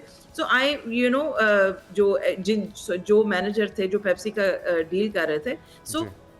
ये सारा कुछ जो था, ये अच्छा, डेफिनिटली एक तो ये कि अमरीन साहबा 8 साल बड़ा अरसा होता है, इतना ज़्यादा इसमें क्या कॉम्प्लिकेशन थी जो ये 8 साल तक चलता रहा, ये फैसला जल्दी क्यों नहीं आ सका? फिर आपने दरमियान में ये भी कहा कि इनकी तरफ से डिलेइंग टैक्टिक इस्तेमाल किए जाते रहे, वो क्या कोशिशें थीं और क्या वो कोशिशें भी उनके अगेंस्ट गई हैं, ये जो फाइनली फैसला आया? बिल्कुल, बिल्कुल। अब अगर आप हमारी साइड से देखें, हमारी साइड से 9 आई विटनेसेस जो एलिगेशन लगाती हैं, उसमें 9 आई विटनेसेस हैं जो 4-4 फीट अवे खड़े हुए हैं। उनकी स्टेटमेंट्स आई, उनकी तरफ से जो डिले आ रहा था वो बिल्कुल मीशा की साइड से आया। मीशा ने जब देख लिया कि उनकी स्टेटमेंट्स आ गई हैं, जो विटनेसेस आए हैं, उन्होंने जो एविडेंसेस दिखाई हैं और उसके बाद फिर जिरा हुआ है, उसके बाद आता है कि आपको नजर आता है कि मीशा शफी आती नहीं है पाकिस्तान, ठीक है। वो पहले कहती हैं मुझे जोड़ों में दर्द है, उसके बाद जब आती हैं और अपने विटनेसेस लेके आती हैं, वो लेके आती हैं एक तो पहले एक लिस्ट, उसमें से कोई लोग आते नहीं हैं और उसके बाद जो आते भी हैं वो उनकी फ्रेंड्स होती हैं जो कहती हैं कि मैंने सुना था, या उनकी वालदा की दोस्तें होती हैं जो कहती हैं कि जी मेरी दोस्त की बेटी है तो उसने मुझे ये बात कही थी, मगर आई बिलीव हर। तो जब आप आई बिलीव हर कहती हैं, अमरीन, ये मीशा शफ़ी वैसे तो गिल्टी प्रूफ हो चुकी हैं, लेकिन मीशा शफ़ी ने ये केस हारा है। जाहिर है इतना 8 साल तक किसी को डिफेम करना, किसी की साख को ख़राब करना, 50 लाख रुपया 1 करोड़ का 1 करोड़ का या 100 करोड़ का कितने का हर्जाना किया गया था अली ज़फ़र की जानिब से, जो कि 50 लाख तक का हर्जाना उन्हें भरने के लिए अदालत ने कहा है। तो क्या समझते हैं कि ये 8 साल का जो किसी की साख को मुतासर करना है, काफ़ी है इतना हर्जाना? देखिए बिल्कुल काफ़ी नहीं है, मगर आई थिंक हमारी अगर आप डेफेमेशन लॉज देखें और डेफेमेशन केसेस देखें पाकिस्तान में, उसमें एक डिसीजन आना और उस डिसीजन में डिक्लेयर होना कि आप इनोसेंट हैं और आपके खिलाफ जो डेफेमेटरी स्टेटमेंट थी वो प्रूव हो गई है कि वो गलत थी और वो झूठी साबित हुई है, ये चीज़ मेन होती है डेफेमेशन केस में। ये जो अमाउंट होती है, this is to compensate for the time loss and the defamation made. However Pakistan में इतनी हाई लेवल पे और इतनी अमाउंट जो है मिलना डेफेमेशन केस में बहुत बड़ी बात है, and we are very happy. I think monetary money was never an issue for Ali as well. I think उनको ये था कि मैं अदालत से इंसाफ मीशा लूंगा। शफ़ी क्या चाहती थी, उनका क्या रोल था इस सब के बीच में, और क्या मकासद क्या थे जो इतना बड़ा इल्ज़ाम लगाया, जिसके पीछे हमने देखा है कि अब तो पता चल गया कि हकीकत कुछ भी नहीं थी, लेकिन उनके पास उनके कुछ मकासद भी होंगे जिनके तहत उन्होंने ये इतना बड़ा इल्ज़ाम लगाया। कुछ हासिल करना चाहती थी, क्या मकसद था उनका इसके पीछे? देखिए उनका जो भी मकसद था, आई थिंक वो पूरा नहीं हो सका, और ये इसलिए नहीं पूरा हो सका क्योंकि अदालत में जब हम केस लेके गए, पहले तो आई थिंक वो ये सोच भी नहीं सकती थी कि अदालत में केस जाएगा। दे शी थॉट कि वो कहेंगी और सब मान लेंगे और सब कहेंगे कि अली बुरा है और वो सही है, मगर जो चीज़ हुई है वो अली खड़ा हुआ। और आई थिंक पाकिस्तान की हिस्ट्री में ये पहला केस होगा जहाँ पे एक लड़का खड़ा होकर कह रहा है कि मेरे खिलाफ फॉल्स केस है और मेरे खिलाफ फॉल्स एलिगेशन है। सो अली जो थे इन्होंने ये लड़े हैं, और उसमें मैं अली की साइड से, क्योंकि वकीलों में इस पे नहीं जाना चाह रही थी कि कि क्या उनके मोटिव्स थे। उनके मोटिव्स नजर आ रहे थे कि, और स्पेशली जो मी टू का हैशटैग अगर आप देखें वर्ल्ड ओवर, कि किस तरीके से फिर आपको एक उन दिनों में बहुत ज़्यादा ये चीज़ प्लेटफॉर्म खबरों में भी थी और उसका एक फ़ायदा उठाने की बज़ाहिर कोशिश की गई है मीशा शफ़ी, लेकिन वो जो कोशिश थी वो उल्टा उनके लिए उनके ख़िलाफ़ ही फ़ैसले की सूरत में सामने आई है। बहुत शुक्रिया अमरीन कुरैशी साहबा, बैरिस्टर अमरीन कुरैशी जो कि वकालत कर रही थी, वो खुश थी क्योंकि फ़ैसला आ चुका है और फ़ैसला आया है मीशा शफ़ी के ख़िलाफ़ और उनको 50 लाख रुपये अब हर्जाना अदा करना होगा। बिल्कुल जी, और वैसे भी पैसे कम भी मिल जाते, कामयाबी हासिल करना बड़ा ज़रूरी था। इसके अंदर अपने ऊपर लगे हुए इल्ज़ामात को गलत साबित करना अली ज़फ़र के लिए बहुत ज़रूरी था, जो कि उन्होंने साबित कर भी लिया। हम यहाँ पर एक ब्रेक शामिल करते हैं, बल्कि कामयाबी की बात कर लेते हैं कि कामयाबी सिर्फ मेहनत का नतीजा है। वैसे तो यहाँ किस्मत भी इसमें अपना खेल, अपना किरदार अदा करती है। कुछ लोगों की लक काम कर जाती है और उन्हें मेहनत कम करनी पड़ती है, उनकी लक बाकी का काम कर देती है, लेकिन कुछ लोग ऐसे होते हैं जो दिन रात मेहनत करते हैं, लेकिन इसके बावजूद भी मंजिल कहीं कहीं दूर होती है और वो मेहनत जो है उसका समर उन्हें नहीं मिल पाता, या फिर वो सक्सेस जिसके लिए वो इतनी मेहनत कर रहे होते हैं वो उन्हें हासिल नहीं हो पाती है। तो आखिर क्या वजूहात हैं? क्या वजूहात हैं? ये लक का मामला है या फिर मेहनत से आप वो चीज़ अपना गोल अचीव कर सकते हैं? ये सारे सवाल हम रखते हैं। इम्तिनान अहमद मोटिवेशनल स्पीकर हमारे साथ मौजूद हैं। इम्तिनान भाई, आपको वेलकम कहेंगे अपनिंग में। कि ये मामला है क्या? सारा कुछ आपकी मेहनत से, हार्ड वर्क से जुड़ा हुआ है, सही प्लानिंग से जुड़ा हुआ है, या फिर नसीब भी है, लक भी है, जिसके ऊपर बहुत से लोग बिलीव करते हैं, कुछ लोग नहीं भी करते? बिस्मिल्लाहिर्रहमानिर्रहीम, अस्सलाम वालेकुम and thank you very much for having me. ये सवाल बहुत टेक्निकल है, बहुत इंपॉर्टेंट है और हर एक की जिंदगी में, आपके इर्द गिर्द, आपकी जी, जिंदगी बिल्कुल। में, मेरी जिंदगी में, हर एक की जिंदगी से कंसर्निंग है। अब इसके ऊपर जितने फलसफे आप पढ़ना चाहें, जितने फलसफादान पढ़ना चाहें, बेशुमार डेटा अवेलेबल है। लेकिन जो सबसे सिंपल और सबसे अच्छी बात मुझे समझ में आती है ना, वो पाकिस्तान के अंदर ना आपको ट्रक आर्ट जगह जगह पे नजर आता है। ट्रकों के पीछे बातें लिखी होती हैं, शेर लिखे होते हैं। वहां पर एक बहुत खूबसूरत लाइन लिखी होती है कि वक्त से पहले नहीं, नसीब से ज्यादा नहीं। जिसको ये छोटी सी कहानी समझ में आ जाए ना, वो इस कहानी को समझ सकता है। पता है, जबरदस्त। जिंदगी बड़ी बेएतबारों और एतबारी के दरमियान, वो जो शायर कहता है ना, जब एतबार और बेएतबारी के दरमियान है ये जिंदगी, तो ये इन दोनों के दरमियान जिंदा रहने का नाम जिंदगी है। तो आपको एट द सेम टाइम ये भी यकीन रखना पड़ता है कि मैं मेहनत करूंगा तो मुझे उसका फल मिलेगा, क्योंकि अल्लाह सुब्हानहू तआला ने फरमाया कि लैसल इंसान इल्ला मा सा, इंसान को वही कुछ मिलेगा जिसकी वो कोशिश करता है। But at the same time ये भी समझना जरूरी है कि हर चीज मिन जानिब अल्लाह है। नसीब जुड़ा होगा तो नसीब के जरिए चीजें बेहतर होंगी। हम उस तरफ तवज्जो नहीं देते, या तो दुनिया बिल्कुल ही लादीन हो जाती है। हम बिल्कुल कहते हैं कि सब मेरी मेहनत की वजह से है, सब कुछ मैंने किया है, मैंने अपने हाथ से अचीव किया है। जबकि इंसान ये भूल जाता है कि अल्लाह सुब्हानहू तआला ने लिख भी रखा है, जो कुछ लिख रखा है होना वैसे ही है। बट फिर अगर हम बिल्कुल ऐसे करते हैं तो हम इतने बेतबारी में चले जाते हैं। हम कहते हैं कि अगर सब कुछ अल्लाह की जानिब से है तो फिर मैं मेहनत क्यों करूं? बिल्कुल मेरी सही कह मेहनत रहे को हैं तो कोई आप। फायदा ही नहीं है। मुझे तो इम्तिनान जी, आसमान से हमने मनोसरवा ज़्यादा आएगा। जो है लोगों को वो देखा है कि वो ये कहते हैं कि हाथ की लकीरें हों ना हो, जो लिख दिया गया है वो आपको मिलना है। आपकी किस्मत में अल्लाह ताला ने आपको पैदा करने के साथ ही रिस्क और आपकी किस्मत लिख दी है, शादी, आपके बच्चे, ये सब कुछ ऊपर लिखा जा चुका है। तो इसके लिए मेहनत करने की क्या ज़रूरत है? लेकिन अगर मेहनत नहीं करेंगे, क्योंकि अल्लाह ताला ने भी कहा है कि मेहनत करोगे, मेहनत में अजमत है, अगर कुछ करोगे तो उसका फल मिलेगा, वरना घर बैठे तो कुछ भी नहीं मिल सकता। तो जो लोग ये कहते हैं कि हमने बहुत मेहनत की, उसके बावजूद भी हमें मिला इतना ही, हमने टारगेट ये सेट किया था लेकिन सक्सेस इतनी ही मिली, तो क्या वो ये मान लें कि रब ताला ने उनके लिए इतना ही लिखा है, उनके नसीब में यही था जो उनको मिल गया है, उसी पर शुक्र अदा करें, उसी पर जो है शुक्रगुजार हो जाएं, या फिर मज़ीद के लिए तगोदो करते रहें और परेशान होते रहें कि यार मैंने मेहनत तो 100% की थी, बस फल जो है मुझे वो 50% मिला है? देखिए, इसके अंदर दो पर्सपेक्टिव है। ये जो इंसान सोचता है ना कि मैंने मेहनत ज्यादा की थी, मुझे फल उतना नहीं मिला, one thing we need to understand. पहली बात ये कि ये कोई बैरोमीटर नहीं है। इंसान को किसी तरीके से पता नहीं है कि मैं कितनी मेहनत करूंगा तो मुझे कितना रिजल्ट मिलेगा। और दूसरा, जितनी भी मैं मेहनत कर लूं, मेरी एक्सपेक्टेशन मेरे अल्लाह से बहुत ज्यादा है, या मेरे हालात से, या अपनी मेहनत से हमेशा ज्यादा रहती है। इसका तरीकाकार ये है कि इंसान ये सोचे कि इंसान के हाथ में है क्या। अगर आप गौर से सोचें, और अशफाक अहमद को भी इस बारे में पढ़ लें, इंसान के हाथ में सिवाय उसके इख्तियार के, उसकी नीयत के, उसके फैसले के और कुछ नहीं है। मुझे ये भी यकीन नहीं है कि मैं मेहनत भी कर पाऊंगा कि नहीं कर पाऊंगा, और अगर मेहनत कर ली तो नतीजा क्या निकलेगा वो मेरी मर्जी का होगा या नहीं होगा, मुझे इस पर भी इख्तियार नहीं है। तो फिर इख्तियार है किस चीज पर?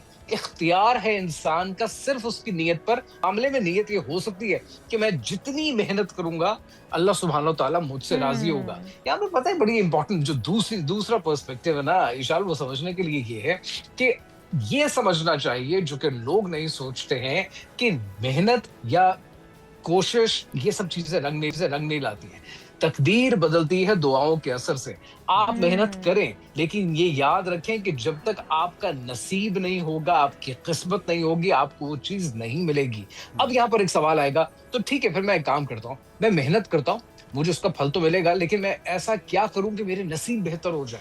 ऐसा मैं क्या करूं कि मेरी किस्मत बेहतर हो जाए? मैं कितनी बार अपने सोशल मीडिया के फॉलोअर्स से मिलता हूं, उठते बैठते कहीं ना कहीं मुलाकात होती है, मैं हमेशा जाते हुए यही बात करता हूं कि अल्लाह सुब्हानहू तआला नसीब अच्छे करे, क्योंकि क्योंकि नसीब सबसे बड़ी चीज है, मेहनत उसके बाद आएगी। अब नसीब बेहतर करने का तरीका क्या है? तकदीर बदलती है दुआओं के असर से। हम ये देखते ही नहीं है कि हम जितना खिदमत करेंगे उससे किस्मत बेहतर होगी, उससे नसीब बेहतर होगा। आप मेहनत करें, आप मेहनत में जितनी हिम्मत कर सकते हैं कोशिश कर सकते हैं एक और करें, चीज भी है लेकिन इमरान भाई अपनी नीयत भी साफ रखें कि हम थोड़ा सा जो नई नस्ल है वो जज्बाती ज़्यादा है, वो शॉर्टकट की तलाश में रहते हैं, वो कम वक्त में ज़्यादा हासिल करना चाहते हैं और थोड़ी सी कोशिश करके उसके बाद वो फ्रस्ट्रेटेड भी हो जाते हैं।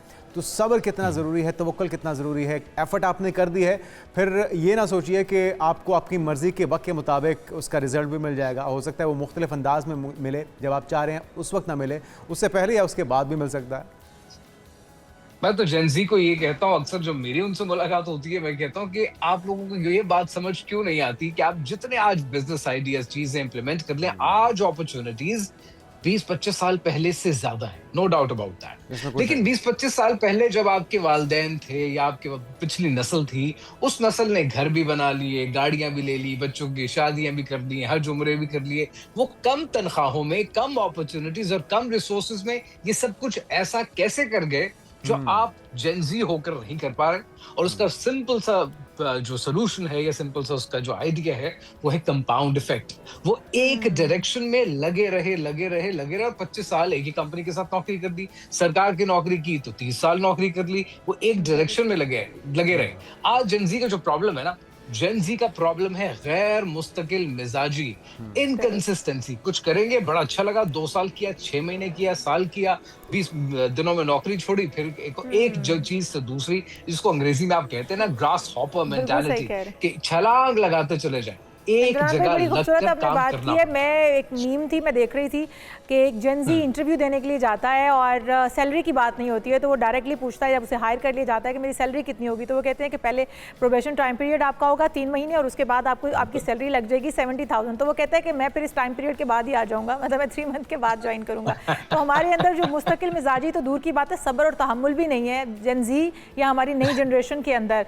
हम लोगों ने अपने टाइम पे बहुत स्ट्रगल भी की है, बहुत मेहनत भी की है और बहुत सब्र से काम भी लिया है कि इसका फल जो है वो टाइम लगता है मिलने के अंदर, लेकिन हमारे बड़ों ने हमसे भी ज़्यादा कहीं सब्र दिखाया होगा। तो आज की जो जनरेशन है वो बड़ी जल्दी में नज़र आती है हमें, तो उनको किस तरह से बताएं कि तहम्मुल मिजाजी से वो कहते हैं ना फल मीठा हासिल करने के लिए सब्र करना पड़ता है, तो उनको किस तरह से ये सिखाया जाए? उनके मिजाज में बिल्कुल ये चीज़ें नहीं है। I think what I say to them is, मैं शायद उनको जेनजी नहीं कहता, मैं आज दुनिया को ये कहता हूँ कि एक बड़ी डिस्ट्रैक्टेड नेशन है। हमारे वालिदैन के दौर में इतनी डिस्ट्रैक्शन नहीं थी, एक टीवी चैनल, एक अखबार और रात 9 बजे 10 बजे दुनिया सो जाया करती थी। आज हम सब डिस्ट्रैक्टेड है। एट द सेम टाइम आपने फेसबुक के अपनी पोस्ट के बारे में भी सोचना है, इंस्टाग्राम के बारे में भी सोचना है, आपने ये भी सोचना है वीकेंड पे आपने एंटरटेनमेंट के लिए कहाँ जाना है, क्योंकि दुनिया तस्वीरें डाल रही है तो आपने किसी सयाही मकाम पर, सयाहती मकाम पर, नॉर्दर्न एरियाज आपने वो भी पूरा करना है, आप किसी नए ब्रांड के कपड़े लॉन्च हो गए आपने वो भी पूरे करने हैं। इतनी डिस्ट्रैक्शन, हर कोई जल्दी में है। उनसे बंदा एक दफा बैठकर ये सोचे और पूछे और लिटरली दोनों बाजुओं से पकड़ के झंझोड़ दे और कहे कि बात सुनो, इतनी जल्दी में क्यों हो, क्या करना क्या है, कौन सी ट्रेन निकल रही है, सब जल्दी में है क्या, कहाँ पहुंचना चाहते हैं? कुछ नहीं है जहां पहुंचना चाहते हैं, तो आराम से सुकून से जिंदगी एंजॉय। कामयाबी की कुंजी इसी में है कि आप मेहनत कीजिए, एफर्ट कीजिए और फिर तवक्कुल अल्लाह पे कीजिए, सही वक्त का इंतज़ार कीजिए उसका रिज़ल्ट आने के लिए। साथ में हम ये भी देखें कि जल्दबाजी जो है वो चीज़ों को बिगाड़ देती है। बहुत शुक्रिया, हमारे साथ मौजूद थे इम्तिनान अहमद साहब, मोटिवेशनल स्पीकर, और ये जो थी है काफ़ी हद तक उन्होंने सुलझाने की कोशिश की कि असल कामयाबी या पैसे का राज मेहनत में है या फिर नसीब में है। बिल्कुल जी, और मेहनत और नसीब दोनों मिल जाएं तो फिर अल्लाह पर तवक्कुल कीजिए, अल्लाह पर छोड़ दीजिए, भरोसा कीजिए उस रब पर जिसने आपको रिज़्क़ देने का वादा किया है, और फिर खुद ब खुद आपकी तकदीर में वो सब कुछ लिख दिया जाएगा जो आप चाहते हैं। आगे बढ़ते हैं और अब यहाँ पर एक ब्रेक शामिल करते हैं। जब ब्रेक से वापस आएंगे तो आपकी मुलाकात करवाएंगे घोड़ों की बड़ी शौकीन हैं, हमारे साथ होंगी फातिमा हुसैन, और घुड़सवार भी हैं और बहुत सारे घोड़े भी उन्होंने पाल रखे हैं जिन्हें, तो इस पर बात से मुलाकात करते हैं एक ब्रेक के बाद। Stay with us.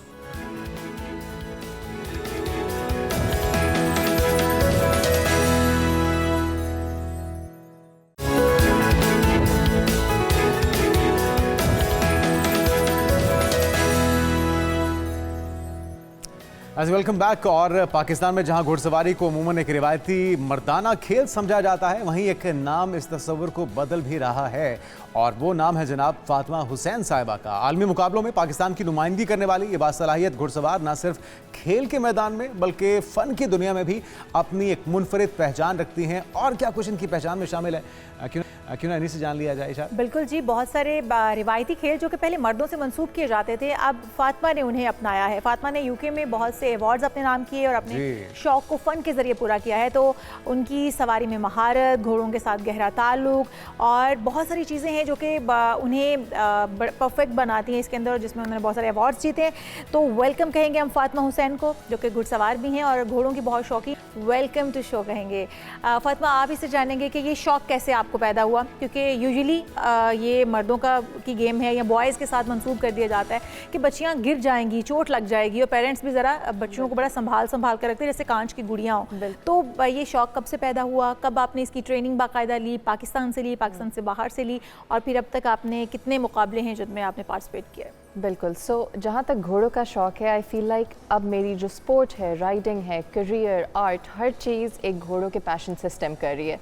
एंड वो as far as I can remember बचपन से एक शौक़ है। कुछ चीज़ें होती हैं आपके अंदर इनग्रेन्ड होती हैं या फिर ऐसा एक्सपोजर होता है एट एन अर्ली एज कि उनके साथ अफिनिटी पैदा हो जाती है। बचपन से किसी को देख के इंस्पायर हुई थी, किसी को आइडियलाइज करती थी आप? बिल्कुल। So I think my father had a big role to play in it. He was a polo player, थोड़ी बहुत टेंट पेगिंग, एंड उनका भी इतना शौक था कि वो शौक मेरे से लिया है। And then you know my mother's support in कि स्पोर्ट होनी चाहिए, यू नो तरक्की होनी चाहिए, you should always keep doing something, and her supporting that aspect. So both of my parents I feel like did create that foundation for me. So वो शौक हमेशा से था and it eventually translated into sport, जिसमें riding, dressage का ताल्लुक आ जाता है, and also my career which is horse related as an agent and artwork most of all. और आपने जो जेंडर की बात की, या फिर ये एक ऐसा खेल है जो हम ज़्यादा लड़कों में देखते हैं या मर्दों में देखते हैं, I personally feel like sport should be inclusive of all genders because it's something that's needed as an individual, जो भी वो sport होए, for your physical and mental well-being. So it's a wonderful thing to keep up and to pursue no matter what sport or what field you're in. ज़बरदस्त। अच्छा, अभी हम break पे पूछ रहे थे, आपने बताया कि आपका जो घोड़ा है वो फ्रांस में है, तो ये क्या मामला है? आपने इतनी दूरी क्यों रखी हुई है घोड़े से, और उसको यहाँ पे लाने का इरादा है या वहीं पे मुस्तकिल आपकी प्लानिंग है कि वहाँ पे आपने माइग्रेट कर जाना है? ये आपने बहुत टेक्निकल सवाल पूछा है, एंड इसका जवाब ये होएगा कि जो स्पोर्ट में कर रही हूँ उसको कहते हैं ड्रेसाज। ये एक FEI स्पोर्ट है और वो स्पोर्ट है जो पिनिकल ऑफ स्पोर्टिंग प्लेटफॉर्म्स पे रिप्रेजेंट होती है। जैसे ओलंपिक्स हम देखते हैं, एशियन गेम्स देखते हैं, हमें कल्चरल स्पोर्ट्स या लोकल स्पोर्ट्स इतनी नज़र नहीं आएंगी जैसे नेज़ाबाजी, पोलो वगैरह। But we will see dressage, we will see show jumping, eventing, vaulting, driving. So ये sport एक तरीका है इंटरनेशनल रिप्रेजेंटेशन का, पहली चीज़। और दूसरी चीज़ ये है कि पाकिस्तान में इसकी रिप्रेजेंटेशन और अवेयरनेस बहुत कम है। हम किसी भी प्राइवेट इदारे में चले जाएं, public, riding schools, whatever it is, you won't see dressage, you won't see show jumping. वो ज़्यादा कल्चरल राइडिंग पे एम्फेसिस होता है। So that is why ये geographical थोड़ा सा distance आया है, because इधर अगर मैं होती तो I have no outlet for the sport. There are no competitions. FEI अभी तक पाकिस्तान में नहीं आया, even though हमारी national federation है EFP, but FEI itself पे कोई उनको in नहीं दिया गया into Pakistan as of yet. और दूसरी चीज़ ये है कि जहाँ तक मेरे घोड़े का ताल्लुक है, जो कि फ्रांस में है अब, पहले शी वॉज इन जर्मनी, एक साल हम उधर थे to train from the best of the best. We were with Olympian Tania Seymour, घोड़ी, yes, it's a girl. So we were there for a while. Now we are moving back to France ताकि competition circuit हम France का कर सकें। And अगर मेरी कोशिश भी ये होती ना कि मैं उसको इधर ले आऊँ, मैं पाकिस्तान ले आऊँ, इम्पोर्ट कर लूँ, इधर ये शौक़ बढ़ाऊँ और अपनी राइडिंग कंटिन्यूड रखूँ, तो वो बहुत मुश्किल हो जाता, because there are no competitions here and B, then she could never leave Pakistan. बिल्कुल। अच्छा फातिमा, लेकिन आपने एक बात कही है आगाज़ में कि पाकिस्तान के अंदर अभी वो गेम्स यहाँ पर हॉर्स राइडिंग से हटकर दीगर नहीं है, लेकिन आप नहीं चाहते कि पाकिस्तान में भी वो तमाम चीज़ें घुड़सवारी से लेकर जो जुड़ी हुई हैं डिफरेंट प्रैक्टिसेस जो पाकिस्तान के अंदर नहीं है वो पाकिस्तान के अंदर भी राइज हों, क्योंकि हम लोग जो चीज़ हमारे बच्चे जो हमारी ऐसी जनरेशन जो कि यहाँ से पाकिस्तान से मूव कर जाती है और बाहर की चीज़ों को एंजॉय करके आती है, तो उनको ये लगता है कि पाकिस्तान में इन चीज़ों की कमी है, तो हमें यहाँ पर भी उन चीज़ों को लेकर आना चाहिए। तो आपने कोई ऐसा प्लान कर रखा है, कोई अकेडमी इस तरह की बनाने का, कोई इस तरह के इंस्टीट्यूट पाकिस्तान के अंदर भी, ताकि यहाँ के बच्चियाँ बच्चे भी सीख सकें? बिल्कुल, आई थिंक ये आपका एक फैंटास्टिक पॉइंट है और यही सोच रखनी चाहिए, जो कि पर्सनली तौर पे मेरी भी सोच है कि ठीक है मैं पर्सनली कर लूँ, मैं चली जाऊँ, मगर वो एक्सपीरियंस और एक्सपोजर मैं चाहती हूँ कि हमारे मुल्क को भी मिले। There is so much skill and there is so much talent, तो वो रिक्वायरमेंट एक वो हमारे पास गैप है and definitely it is in the plans कि ये अगर मैं एक्सपीरियंस ले रही हूँ तो वो आके मैं पाकिस्तान में शेयर करूँ, मैं अवेयरनेस क्रिएट करूँ, down the line academy create करूँ, हम क्लासेस शुरू करें। I work with the EFP, we bring in officials, there is so much that can be done. अगर उस पर बात करने पे आए तो वो लिस्ट चली जाती है, but it is definitely part of the plan और उम्मीद यही है कि मैं वो हर चीज़ जो मैं सीख रही हूँ, समझ रही हूँ, वो मैं अपने मुल्क में ला सकूँ। अच्छा, अभी इस करंटली हम कहाँ पर खड़े हैं? आपको हम ये भी तो देखते हैं कि नेज़ाबाजी का शौक़ है यहाँ पर लोगों को, यहाँ पे घुड़सवारी का शौक़ है, यहाँ पे मुख्तलिफ और भी गेम्स होती हैं, लेकिन क्या वजह है कि ये सारी चीज़ें जो कि घुड़सवारी के साथ जुड़ी हुई हैं उनको अभी तक हुकूमती सरपरस्ती नहीं मिल रही? लोग इंडिविजुअली तो कर रहे हैं लेकिन हुकूमत की कोई तवज्जो हम नहीं देख रहे, इसकी वजह क्या है? बिल्कुल, सो आई वुड से, मेरा जो कहना है इस पर कि Pakistan has the tendency to sometimes be a trend based society. ठीक है, हमारे कोई भी मार्केट ट्रेंड्स आते हैं, कोई भी नए शौक आते हैं, कोई नए बिजनेसेस आते हैं, एक अगर ट्रेंड चलता है and it's successful, it really takes off, because इतनी हमारे पास कुछ सहूलतें अवेलेबल नहीं होती कि when people see oh this one thing was successful, ये एक आउटलेट, एक स्पोर्ट हैज़ टेकन ऑफ, हम भी कर सकते हैं। So that is why polo is so popular, because उस पे काम किया गया, you know, वो initial शौकीन लोग, even pre-partition the sport, you know, carried on, उसकी एक legacy, एक heritage है, and polo is such a big thing now. नेज़ाबाजी, it's a regional sport, cultural sport, पहले आपको इतनी नहीं नज़र आती थी, अब because it really took off, everyone said कि वाकई फिर हम ये कर सकते हैं, so उसको अब एक platform मिला। हमारी इक्वेस्ट्रियन फेडरेशन जो है, it is very much present and very much active locally, but I feel like उधर अगर इस तरफ भी थोड़ी सी तवज्जो लाई जाए ना कि there are other sports that can be looked into and that need is brought up, तो फिर प्लेटफॉर्म क्रिएट हो सकता है। अभी ये है कि अगर ज़रूरत नहीं है तो then why? अच्छा फातिमा, ड्रेसाज और जो आपने जंपिंग, हॉर्स जंपिंग की बात की, कितना चैलेंजिंग है और पाकिस्तान में क्यों नहीं है? वही बात कि क्या मुश्किल गेम है, इस वजह से पाकिस्तान के अंदर इसको इंट्रोड्यूस नहीं करवाया गया? ठीक है, ट्रेंड नहीं था पाकिस्तान के अंदर, ये भी एक बड़ी वजह हो सकती है, बट कुछ चीज़ें मुश्किल होने की वजह से, उनके ट्यूटर ना होने की वजह से, इंस्ट्रक्टर्स ना होने की वजह से भी पाकिस्तान में अभी तक इंट्रोड्यूस नहीं हो पाई हैं, तो ये थोड़ा सा हमें बताइएगा। बिल्कुल नहीं, यू आर स्पॉट ऑन, आप बिल्कुल ठीक कह रही हैं कि वो प्लेटफॉर्म नहीं है, ऑफिशियल्स नहीं है, इंस्ट्रक्टर्स नहीं है, एक अवेयरनेस ही नहीं है, you know, everything kind of pools in together. सो जहाँ तक ये स्पेसिफिक स्पोर्ट्स हैं, I am a dressage rider, उसके अलावा we have had show jumping riders previously as well, we have an eventing rider as well, Usman Khan, so we have had skill, we have had individual athletes जिनकी कोशिश थी कि हम in sports को लेके जा सकें, बट जब कोशिश भी आप इंडिविजुअली तौर पे करते हो, वो it really, when you don't have a platform, there's not much you can do about it. अकेले आप करेंगे किसके साथ? आपको लिए पूरा environment चाहिए। Support चाहिए, you know, you need coaches, you need instructors, and फिर then I have no choice but to then travel and to keep my horse there and go there. So, and as far as the sport itself is concerned, yes, individualistic requirements होती हैं. If I am suited to dressage, ठीक है, मेरे अंदर हमेशा से वो understanding थी, मुझे लग रहा था मेरी फिजिकलिटी, मेरी नेचुरल अंडरस्टैंडिंग, इंक्लिनेशन ड्रेसाज की तरफ ज़्यादा है, तो that's something I naturally blossomed in a little bit. तो ड्रेसाज के अंदर होता क्या है, वो हमें थोड़ा सा अगर आप एलैबोरेट करें तो? सो ड्रेसाज जो है वो इट बेसिकली इज़ फाउंडेशनल इक्विटेशन के अंदर आपने और हरकत क्रिएट की हुई है। इसको मैं थोड़ा सा अगर और एक्सप्लेन करूं, हम घोड़े को देखते हैं, उसकी 3 चालें होती हैं, walk, trot, canter, well technically 4, gallop भी, एंड देन हम बस उसको उधर छोड़ देते हैं। बट ड्रेसाज कहती है कि हम इक्विटेशन पे आते हैं, हम घोड़े की बायोमैकेनिक्स को अंडरस्टैंड करते हैं, वॉक, ट्रॉट, कैंटर को ब्रेक डाउन करते हैं, इनको हम कलेक्शन, मीडियम, एक्सटेंशन में ले जाते हैं। So, you know, it is the sport जो आप देखें, it looks really pretty, really fancy. It almost looks like the horse is dancing and the rider and horse is in unison. So, it's that sport. But I wouldn't categorize it as a dance. It's also very scientific.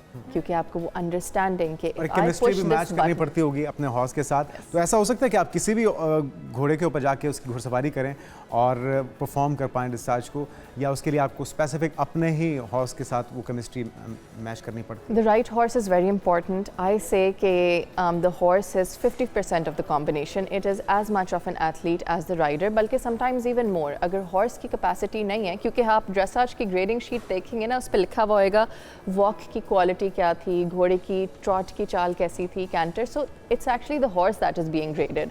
Rider position क्या थी, breed पे भी depend करता है? किस पे? Horse की breed पे? बिल्कुल, यस, हाँ। तो किस ब्रीड से है? तो आपके पास जो घोड़ा है या घोड़ी है, उसका ताल्लुक किस नस्ल से है? आपने किस तरह से उसे बाय किया? और अगर आपको ख़रीदने वाला हो तो उसके लिए मशवरा क्या, किन चीज़ों को मद्देनज़र रखना चाहिए? बिल्कुल, सो ड्रेसाज में या इवन शो जंपिंग में जो ब्रीड इस्तेमाल होती है उसको कहा जाता है वार्म ब्लड्स। किसी भी तरह के वार्म ब्लड्स अब तो बहुत ज़्यादा हैं। पाकिस्तान में मौजूद है? इम्पोर्टेड हैं कुछ, 3-4 लोगों ने प्राइवेटली किए हुए हैं, बट उनको स्पोर्ट की तरफ नहीं लगाया गया। They are more like breeding horses. So warm bloods use किए जाते हैं ज़्यादा क्योंकि they have been specifically bred for this sport. They are bigger horses, more muscular, उनकी चाल के अंदर डिफरेंट वेरिएशंस आप क्रिएट कर सकते हो, ट्रेनेबिलिटी बहुत अच्छी होती है, और यही वो एस्पेक्ट्स हैं that you look for in a good horse. Sport की रिक्वायरमेंट के हिसाब से इस घोड़े की फिजिकलिटी, इसका mindset, you know, is it a good horse that I can work with, और जैसे आपने कहा a connection with the rider as well. मैं शायद एक घोड़ा देखूँ दैट्स परफॉर्मिंग रियली वेल, उसके मार्क्स अमेजिंग आ रहे हैं, वो बहुत अच्छे कॉम्पिटिशन्स कर रहा है, and I try to ride it, it might not be suited to me. वो मेरे लिए शायद बहुत स्ट्रॉन्ग होए, या फिर मेरे लिए शायद बहुत छोटा होए, या the movements are too big for me.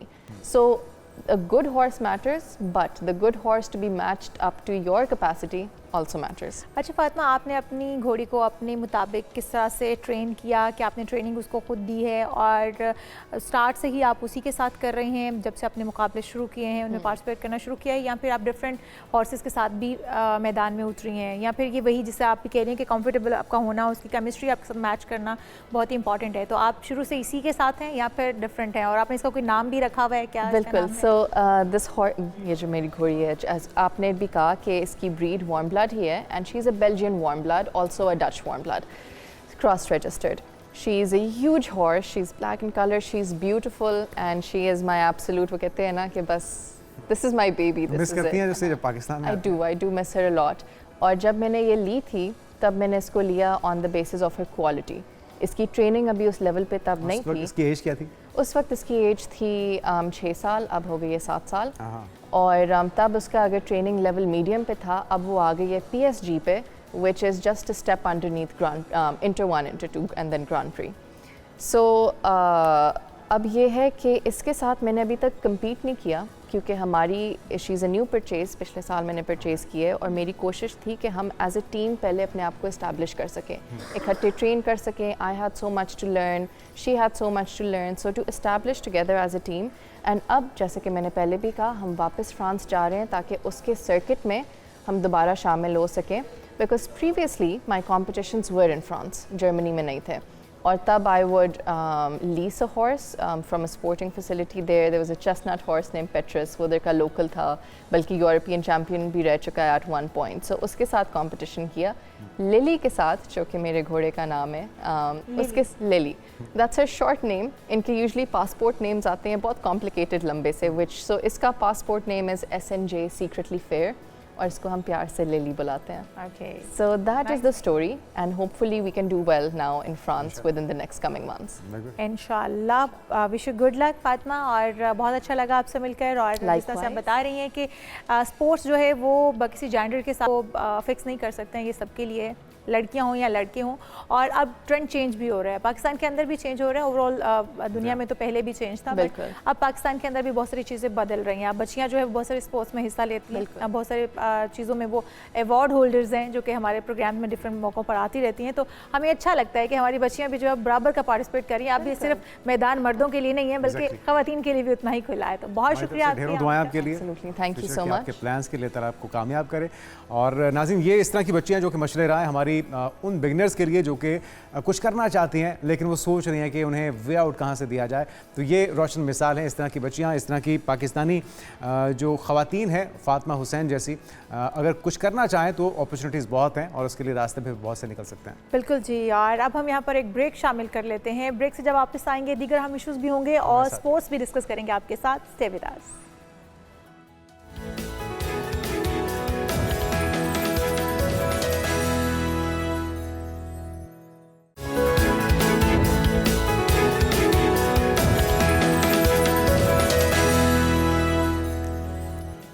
Programme में एक बार फिर से आपको खुशामदीद कहते हैं नाजरीन। और अभी बात करते हैं पाकिस्तान सुपर लीग की, जो कि दिलचस्प मुकाबले जारी हैं, मगर मौसम और तनाज़ात ने टूर्नामेंट को मज़ीद सनसनीखेज बना दिया है।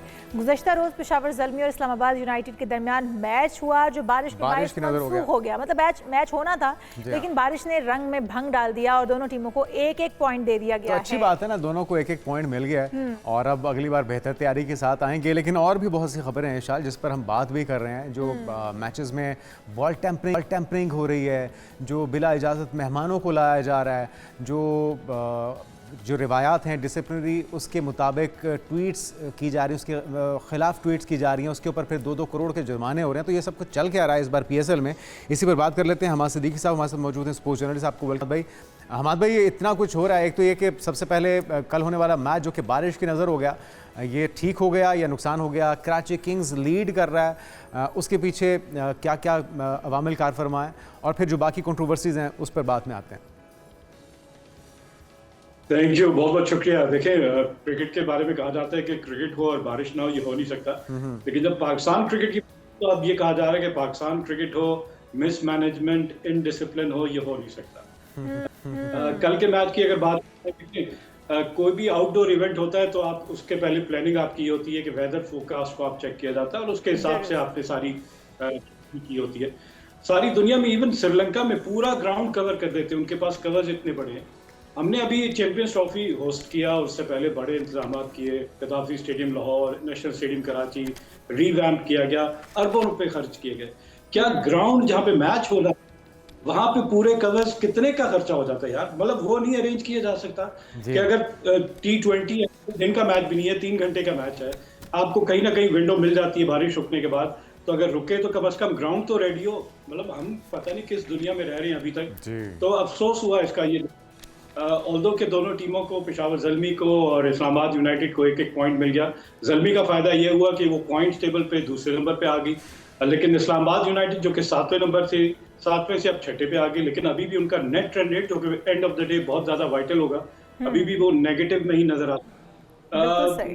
बहरहाल के अरेंजमेंट होनी चाहिए थी होगी, और अरेंजमेंट्स बिल्कुल सही कह रहे हैं आप। जहाँ पर इतना पैसा लगाया गया है और जिस PSL के इतना हमने वावेला भी सुना, जिसकी हमने इतनी धूम भी सुनी, और जो PSL 11 हमने पूरी दुनिया में देखा कि उसकी जिस तरह सेलिब्रेशन भी हो रही थी और जिस तरह चीज़ें चल रही थी। लेकिन एक चीज़ जो हमने, जहाँ पर हमने मैच खेलने थे, ना तो फोरकास्ट को जहन में रखा और ना ही हमने कोई मुतबादल तरीक़ाकार अपनाए उसको महफूज रखने के लिए या बारिश से बचाने के लिए। आप बिल्कुल सही कह रहे हैं। लेकिन बॉल टेम्परिंग का इल्ज़ाम, उसके बाद मेहमानों को बुलाया जाना, उसके बाद एक मुतनाज़ ट्वीट का किया जाना, उसके ऊपर हम देख रहे हैं कि एक्शन हुआ है और फ़खर ज़मान को 2 मैचेस के लिए मुअत्तल कर दिया गया है बॉल टेम्परिंग के ऊपर।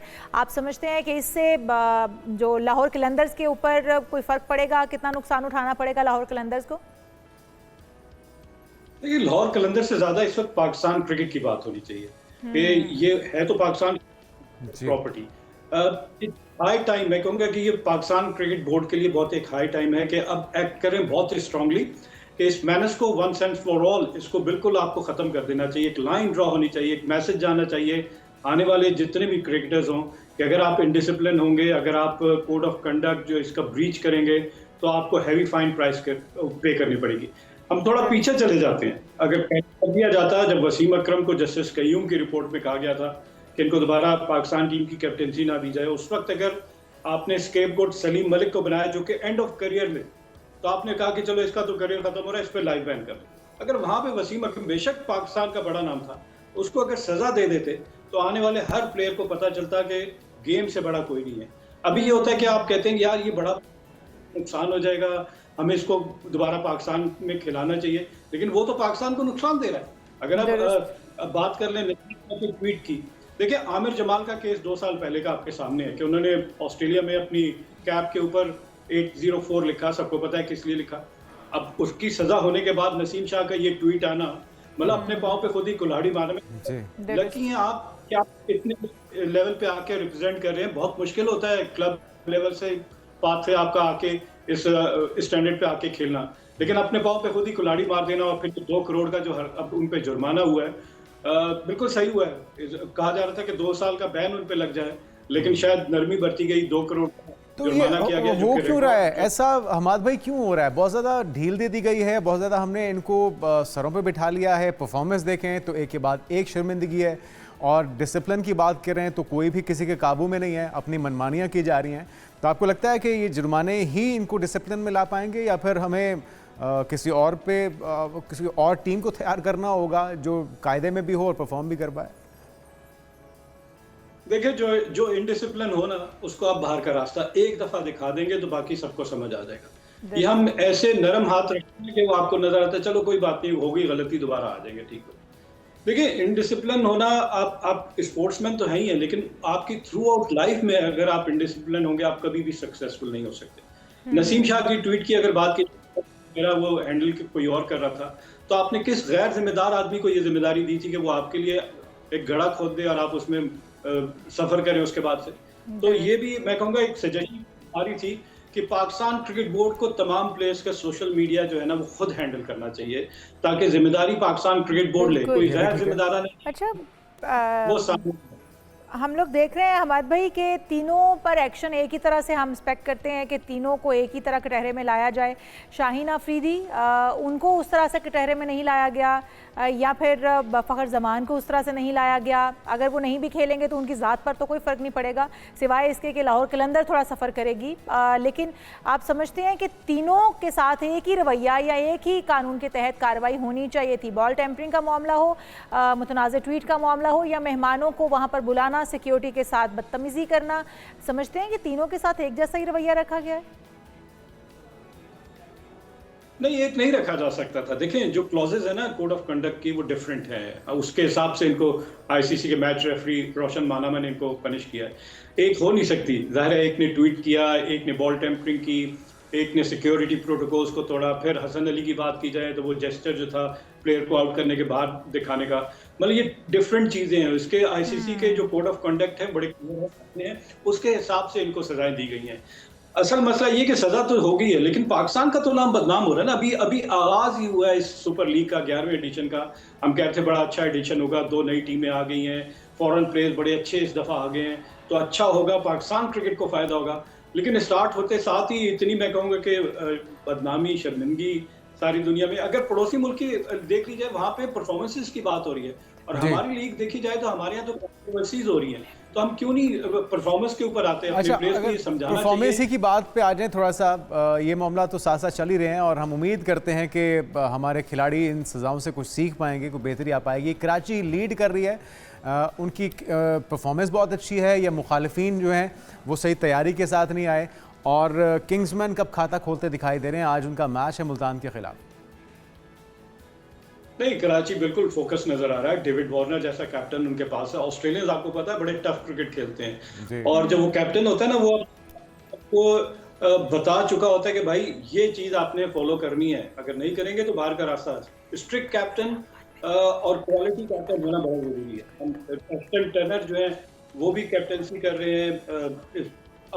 ऑस्ट्रेलियन मार्नस लबुशेन, आज के मैच की बात की जाए, मुल्तान सुल्तान के मानस लबुशेन जो है हैदराबाद किंग्समैन, मुझे ये नजर आ रहा है कि अब हम ये कह सकते हैं बहुत जल्दी है, अभी प्लेयर्स जेल इन नहीं हुए, लेकिन 2 मैच मार्जिन से हारना, एक 67 एक 40 रन, 2 मैचेस के 4 पॉइंट तो लूज हुए, लेकिन नेट रन रेट पे बहुत ज्यादा।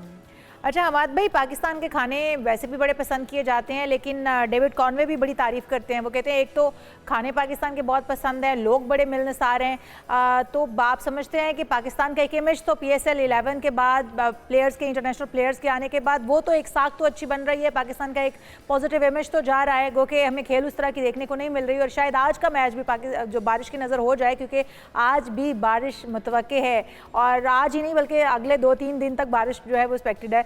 तो क्या समझते हैं कि इससे कुछ पॉजिटिविटी तो हुई पाकिस्तान PSL 11 के हवाले से अगर देखा जाए तो? देखिए, पाकिस्तान हमेशा से पाकिस्तान सुपर लीग को बहुत हाईली रेट किया जाता है। वो क्यों? इसकी क्वालिटी है। और दूसरा ये कि अगर हम पड़ोसी मुल्क की लीग की बात कर ले जाए, वो इतना ड्रैग कर जाती है, इतनी लंबी हो जाती है कि प्लेयर्स वहाँ पे फटीग फैक्टर, वो कहते हैं कि अगर वहाँ पे इतना अर्सा खेलने के बाद जब उनकी नेशनल ड्यूटी आती है तो वो फटीग हुई होती है और उन पे बहुत सारी फिटनेस कंसर्न्स आए होते हैं, इंजरीज हुई होती हैं। पाकिस्तान बहुत अच्छी जल्दी खत्म भी हो जाती है और क्वालिटी क्रिकेट होती है, तो वो एंजॉय करते हैं। और फिर अच्छा खाना भी तो होता है। खाना तो जाहिर हमें पता है कि हम बड़े मेहमान नवाज हैं। एडम जाम्पा की बात करूंगा, उससे ये सवाल किया गया कि आपको बहुत बड़ा पैकेज इंडियन प्रीमियर लीग दे रही थी, आपने उसको छोड़ के पाकिस्तान सुपर लीग को क्यों पिक किया? तो उसने कहा देखिए, मैं उतना अर्सा वहां के बाद जब मैं थक जाऊंगा तो मैं अपने मुल्क के लिए कैसे खेलूंगा? हमारा मकसद दुनिया की मुख्तलिफ लीग में जाके खेलना होता है कि वहाँ की सिचुएशन, वहाँ की कंडीशन, वहाँ के प्लेयर्स के साथ एक तो उनकी गेम पता चल जाए और यूज्ड टू हो जाए कंडीशन से। तो ये बेनिफिट लेके मैं जब खेलूंगा तो मुझे फायदा होगा। अल्टीमेटली फायदा फॉरेन प्लेयर ये देख रहे होते हैं कि जिन ममालिक में जाके लीग खेलें तो एंड ऑफ द उनको फायदा, उनके मुल्क को उसका फायदा। बिल्कुल ठीक। हमारे पास वक्त की कमी है, आपने बिल्कुल ठीक कहा। उम्मीद करते हैं कि आगे वाला जो इवेंट है वो बहुत ही ज़बरदस्त है। अगले मैचेस आज होगा मुल्तान और हैदराबाद के दरमियान मुकाबला, जो बेहतर परफॉर्म करेगा यकीनी तौर पे पॉइंट्स टेबल पे भी लीड करेगा। बिल्कुल जी, और हमारे प्रोग्राम का वक्त खत्म हो चुका है। हम आपसे इजाज़त चाहेंगे, आपसे मुलाकात होगी कल। अपना बहुत सारा ख्याल रखिएगा। अल्लाह हाफिज़।